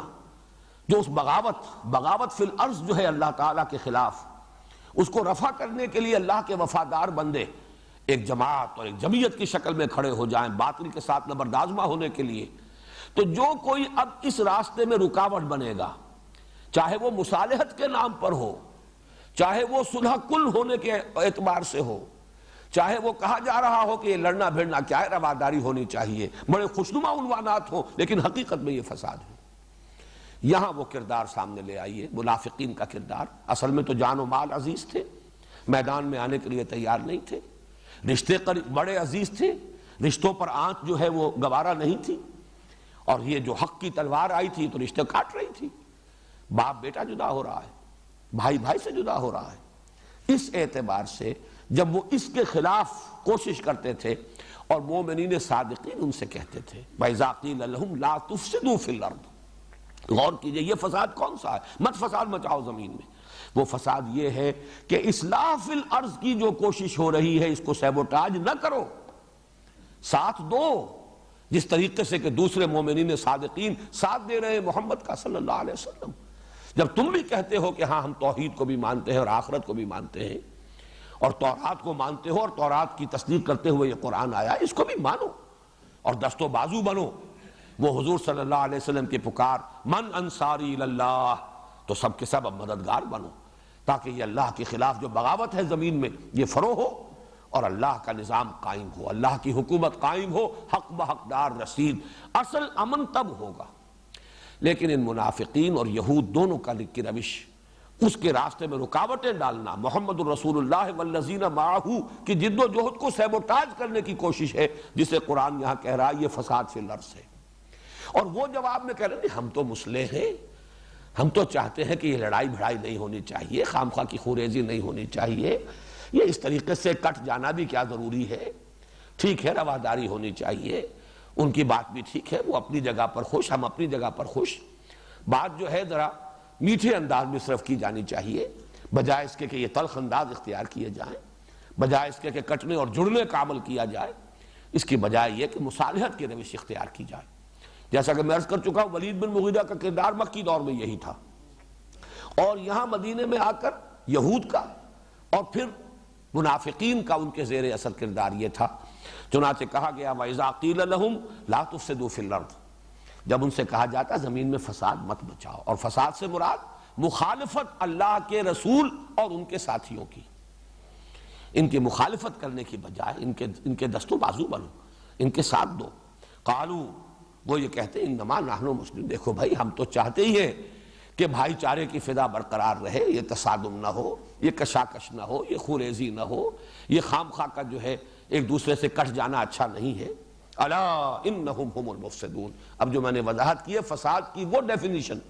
اور امن کی وہ ڈیفینیشن اگر سامنے ہو تو اب یہ ایک ایک حرف جو ہے اس کا یہ ابھر کر آئے گا اجاگر ہو کر. الا انہم ہم المفسدون ولکن لا یشعرون. انہیں پتہ نہیں ہے، حقیقت ان کے سامنے واضح نہیں ہے. یہ دیکھ رہے ہیں شارٹ سائٹڈ ہیں، یہ صرف اس وقت دیکھ رہے ہیں کہ کوئی تکلیف نہ آ جائے، کوئی مصیبت نہ آ جائے، کوئی جھگڑا نہ ہو، کوئی ایک دوسرے کے خلاف سفارہ ہونے کی پوزیشن نہ ہو جائے، ایک دوسرے سے کٹ نہ جائیں، بلکہ یہ کہ صلح کل اور رواداری کے انداز میں معاشرے کے اندر ہم مل جل کر رہیں. حقیقت میں یہ فساد ہے. اس لیے کہ جو فساد کو رفع کرنے کی جد و جہد ہو رہی ہے اس کا ساتھ دینا ہے، یہ ضروری ہے، لیکن انہیں اس کا شعور نہیں ہے. وَإِذَا قِيلَ لَهُمْ آمِنُوا كَمَا آمَنَ النَّاسِ. جب ان سے کہا جاتا ہے ایمان لاؤ جیسے کہ دوسرے لوگ ایمان لائیں. اب یہاں آمن الناس الف لام کے ساتھ ہے، اہل ایمان ان کی طرف اشارہ کیا جا رہا ہے. یہ گویا کہ معہود ہے جیسے یہ دوسرے لوگ ایمان لائے. دیکھو ابو بکر کو، دیکھو عمر کو، دیکھو حمزہ کو، دیکھو ان تمام مہاجرین کو، یہ گھر باہر چھوڑ کر آ گئے ایمان کے لیے اللہ اور اس کے رسول کی وفاداری میں. اور ظاہر بات ہے کہ مومنین صادقین انصار میں، اوس میں، خزرج میں، جنہوں نے ہمتن محمد کی اطاعت قبول کی ہے صلی اللہ علیہ وسلم، اپنا سب کچھ حضور کے ڈسپوزل پر رکھ دیا ہے، مہاجرین کے لیے اپنے گھر تقسیم کر دیے ہیں، اپنی دکانیں تقسیم کر دی ہیں، اور وہ اخوت اور بھائی چارہ ان کے ساتھ جو بڑھتا ہے. تو فرمایا کہ جب ان سے کہا جاتا ہے جیسے وہ لوگ ایمان لائے ویسے ایمان لاؤ. اب اس میں بھی دیکھیے دونوں طرف بات چلے گی. یہود کہتے تھے کہ ہم مومن ہیں، جب ہم مانتے ہیں توحید کو اور مانتے ہیں آخرت کو تو ہم مومن ہیں. ہم موسیٰ کو مانتے ہیں، اس کی کتاب کو مانتے ہیں، تم محمد کو مان رہے ہو، قرآن کو مان رہے ہو، تو کیا فرق واقع ہو گیا؟ اس اعتبار سے ہمیں بھی مومن تسلیم کرو، ریکگنائز کرو ہمیں. یہ بات میں چاہتا ہوں ایک اور اعتبار سے بھی آپ کے سامنے رکھ دوں کہ تاریخی اعتبار سے اللہ تعالیٰ کی طرف سے بھی ایک بہت بڑی حکمت جو ظاہر ہوئی وہ یہ تھی کہ 16 مہینے کے لیے حضور کو یہ حکم دیا گیا. پہلے تو یہ معلوم نہیں تھا کہ 16 مہینے کے لیے، یہ تو میں اس اعتبار سے کہہ رہا ہوں کہ تحویل قبلہ جب ہو گئی 16 مہینے کے بعد تو گویا کہ اس کی مدت کل یہ تھی، بیت المقدس کی طرف رخ کر کے نماز پڑھو. اس میں بھی در حقیقت وہ ایک کیفیت تھی یہود کے لیے، بڑی حکمت یہ تھی کہ یہودی فوری طور پر ان کے کان کھڑے نہ ہو جائیں اور وہ پہلے دن ہی سے مخالفت پر کمر بستہ نہ ہو جائیں.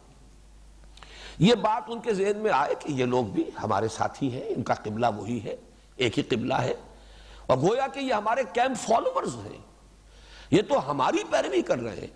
یہ اپنے قبلے سے کٹ گئے. ان کا جو مقدس مقام ہے، آبائی مقام ہے، نسلی مقام ہے، ابراہیم کی بنائی ہوئی عمارت ہے، ان کے جد امجد کی ہے، جس کے ساتھ ان کا نسلی اور قومی اور اپنے تمام جو ہے روایات کے اعتبارات سے بڑا گہرا رشتہ ہے.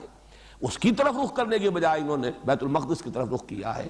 تو گویا کہ ایک طرح سے انہیں کچھ اطمینان حاصل ہوا کہ یہ کوئی اتنے غیر بھی نہیں ہے، کوئی اتنا زیادہ گھبرانے کی ضرورت نہیں ہے. یہ گویا کہ ایک اعتبار سے تو ہمارے متبعین ہیں، ہمارے قبلے کی پیروی کر رہے ہیں، گویا کہ ہمارے کیمپ فالوورز ہیں. لہذا فوری طور پر اب آپ دیکھیے کہ وہ جو حضور صلی اللہ علیہ وسلم نے جا کر یہود کو معاہدوں میں جکڑ لیا، یہ حضور صلی اللہ علیہ وسلم کی طرف سے بہت بڑا حکیمانہ اقدام تھا. اور یہ قبلے کا معاملہ میں سمجھتا ہوں کہ اسی نوعیت کا اللہ تعالیٰ کی طرف سے حکمت کا اظہار ہے کہ بجائے اس کے کہ یہ فوری طور پر نپ دی ایول ان دی بڈ کے انداز میں فوری طور پر بیخ کرنے کے لیے تیار ہو جائیں، کمر کس لیں، اور حضور صلی اللہ علیہ وسلم کو اہل ایمان کو مدینے کے اندر اپنی پوزیشن کنسولیڈیٹ کرنے کا موقع ہی نہ ملے. یہ 16 مہینے محمد رسول اللہ کو ملے صلی اللہ علیہ وسلم. اس میں آپ نے اپنی پوزیشن کو مستحکم کر لیا اور انہیں جکڑ لیا معاہدوں کے اندر، اور اس کے اندر وہ ایسے جکڑے گئے ہیں کہ پھر سازشیں کرتے رہے، جھوٹ بولتے رہے،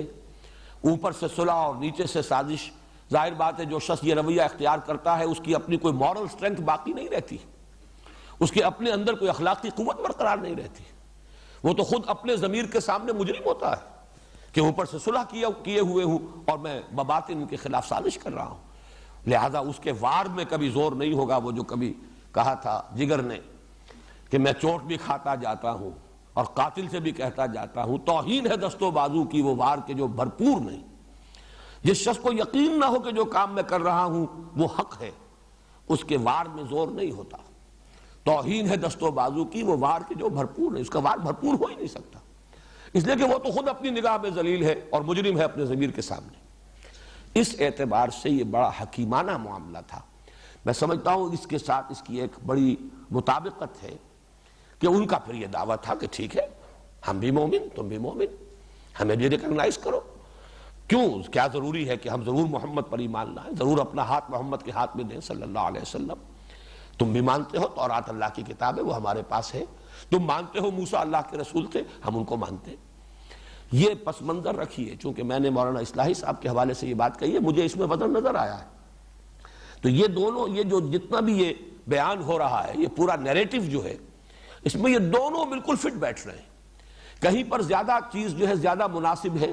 وہ یہود کے ساتھ، جیسے کہ پہلی آیت ہے وَمِنَ النَّاسِ مَن يَقُولُ آمَنَّا بِاللَّهِ وَبِالْيَوْمِ الْآخِرِ وَمَا هُمْ بِمُؤْمِنِينَ.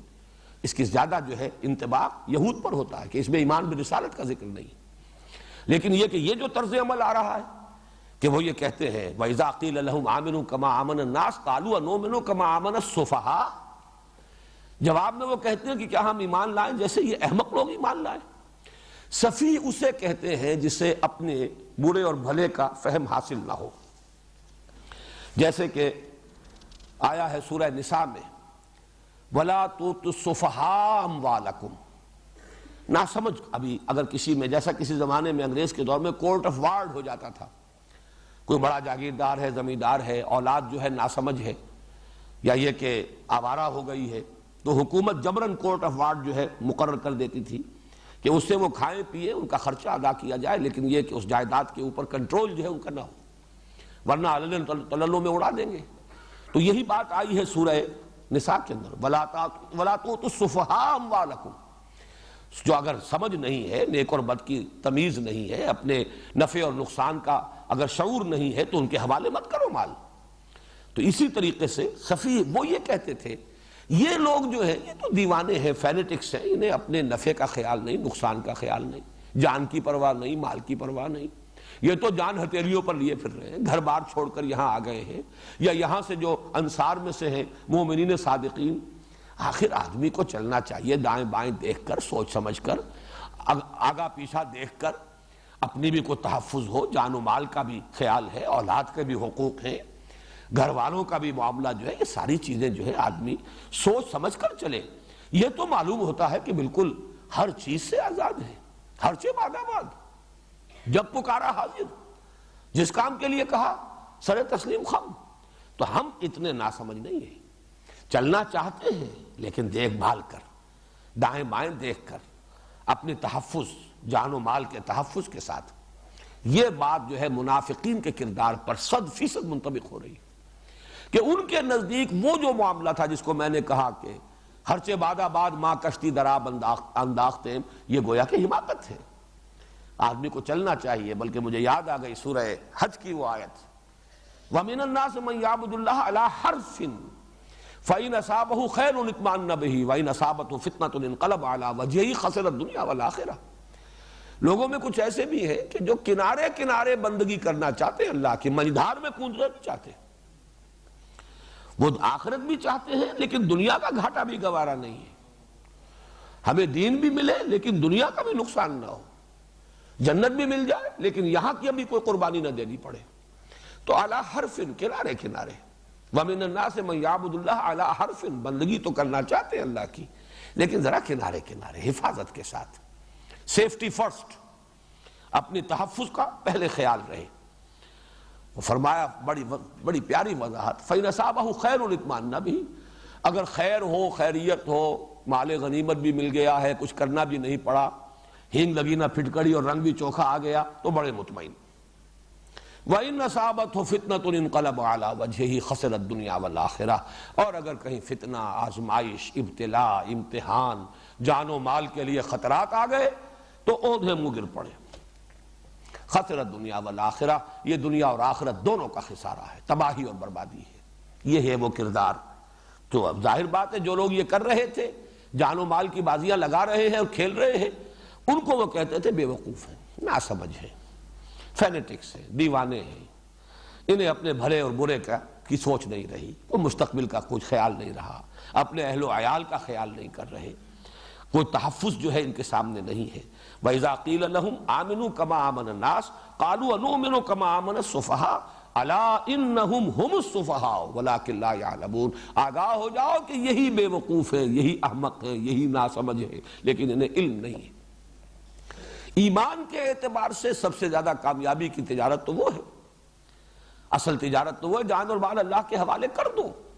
ان اللہ اشترى من المؤمنین انفسهم واموالهم بان لهم الجنہ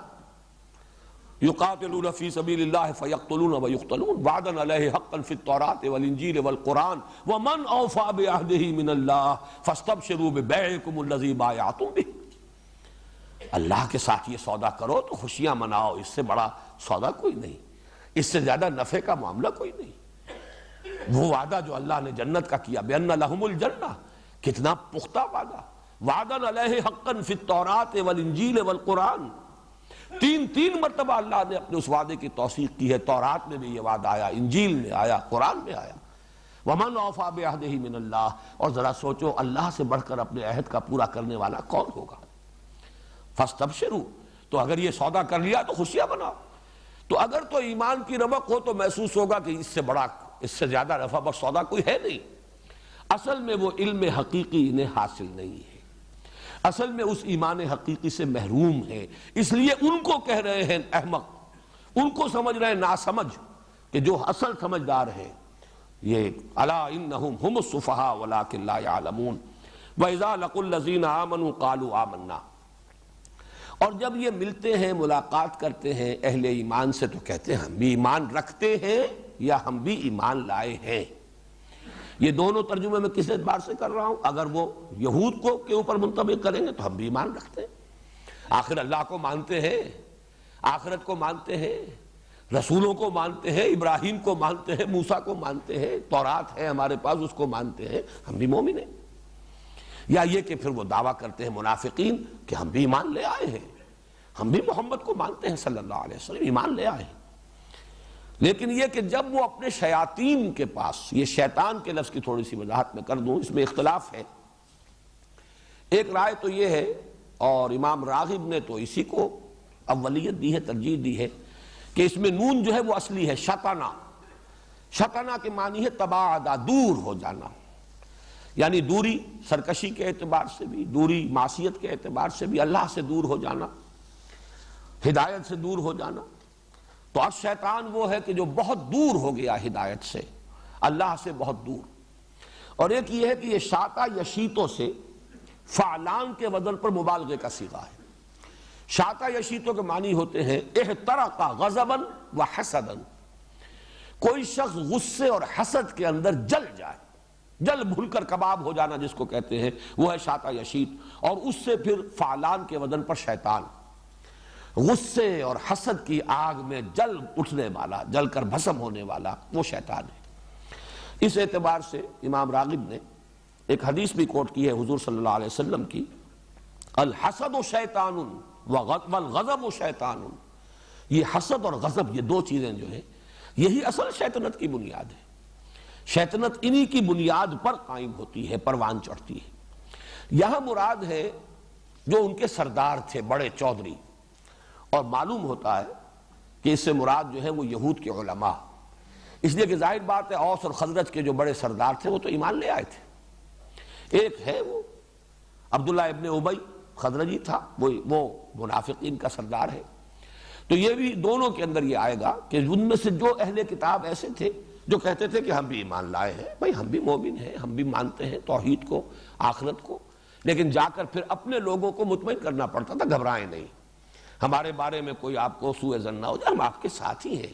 لیکن یہ ہے کہ ذرا ان مسلمانوں کو ذرا تھوڑا سا ان کے ساتھ استہزاء کر رہے ہیں، مذاق اڑا رہے ہیں۔ اسی طرح وہ جو منافق تھے، منافق تو ہے ہی وہ کہ جو دو طرف رہنا چاہتا ہے، لا الہ الا ولا الہ الا، یکسو تو ہونا چاہتا ہی نہیں۔ وہ اہل ایمان کے ساتھ ہو جائے تو اس کا مطلب ہے تعلق توڑنا پڑے گا انہیں کفار کے ساتھ، اور وہ توڑنے کے لیے تیار نہیں۔ اگر وہ کفار کے ساتھ ہو جائیں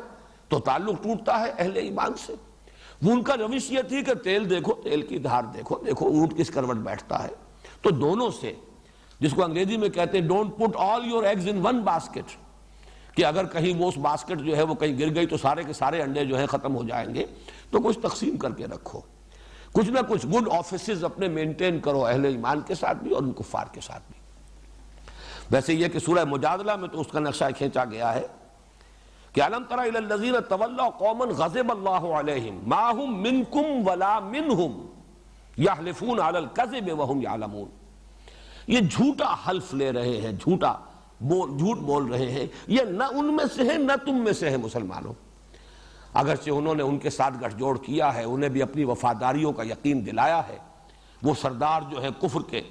یا وہ علماء یہود کے، ان کو بھی جا کر اپنی وفاداری کا یقین دلاتے، حقیقت میں یہ ان کے بھی نہیں ہے، نہ یہ ان کے ہیں نہ تمہارے ہیں۔ لا الہ الا ولا الہ الا مذبذبین بین ذلک، یہ سورہ نساء میں ہے۔ اور سورہ مجادلہ کی آیت الم تر الی الذین تولوا قوما غضب اللہ علیہم ما هم منکم ولا منہم یحلفون علی الکذب وهم یعلمون۔ تو یہ آیت بھی دونوں پر منطبق ہوتی ہے۔ اذا لقوا الذین آمنوا قالوا آمنا وَإِذَا خَلَوْا إِلَىٰ شَيَاطِينِهِمْ قَالُوا إِنَّا مَعَكُمْ إِنَّمَا نَحْنُ مُسْتَهْزِئُونَ اللَّهُ يَسْتَهْزِئُ بِهِمْ وَيَمُدُّهُمْ فِي طُغْيَانِهِمْ يَعْمَهُونَ۔ اصل میں تو اللہ ان کا مذاق اڑا رہا ہے، تماشا بن رہے ہیں۔ اب دیکھیے حقیقت بین نگاہ جو ہے وہ دیکھ رہی ہے کہ یہ کس طرح اپنے جال میں خود پھنستے چلے جا رہے ہیں، اپنی عاقبت کو کس طرح تباہ کر رہے ہیں۔ اللہ کی آنکھ تو ہے جو حقائق کو دیکھ رہی ہے۔ واللہ، اب ظاہر بات ہے یہ اس معنی میں اس لفظ کا اطلاق اللہ کی ذات پر کچھ مناسب نہیں ہے کہ اللہ مذاق اڑاتا ہے، لیکن تعبیر ہے، اس کی تعبیر کے لیے انداز اختیار کیا گیا۔ وَيَمُدُّهُمْ فِي طُغْيَانِهِمْ يَعْمَهُونَ۔ اب وہ کیا ہے استہزاء جو اللہ کی طرف سے ہو رہا ہے کہ رسی دراز کر رہا ہے، استدراج جسے کہتے ہیں، انہیں ڈھیل دے رہا ہے اور یہ اندھے بہرے ہو کر اس میں بڑھتے چلے جا رہے ہیں اپنی سرکشی میں۔ اس آیت کے بارے میں بھی ابھی مزید کچھ عرض کروں گا انشاءاللہ کل، اور باقی جو ہے آج کا جو میرا نصاب تھا اس میں سے ایک آیت تو مکمل رہ گئی، اور یہ بھی جو 8ویں آیت تھی اس کا بھی ایک حصہ رہ گیا ہے۔ انشاءاللہ کل مجھے امید ہے کافی کہ اس رکوع کی تکمیل ہم کل کر لیں گے۔ بارک اللہ لی و لکم فی القرآن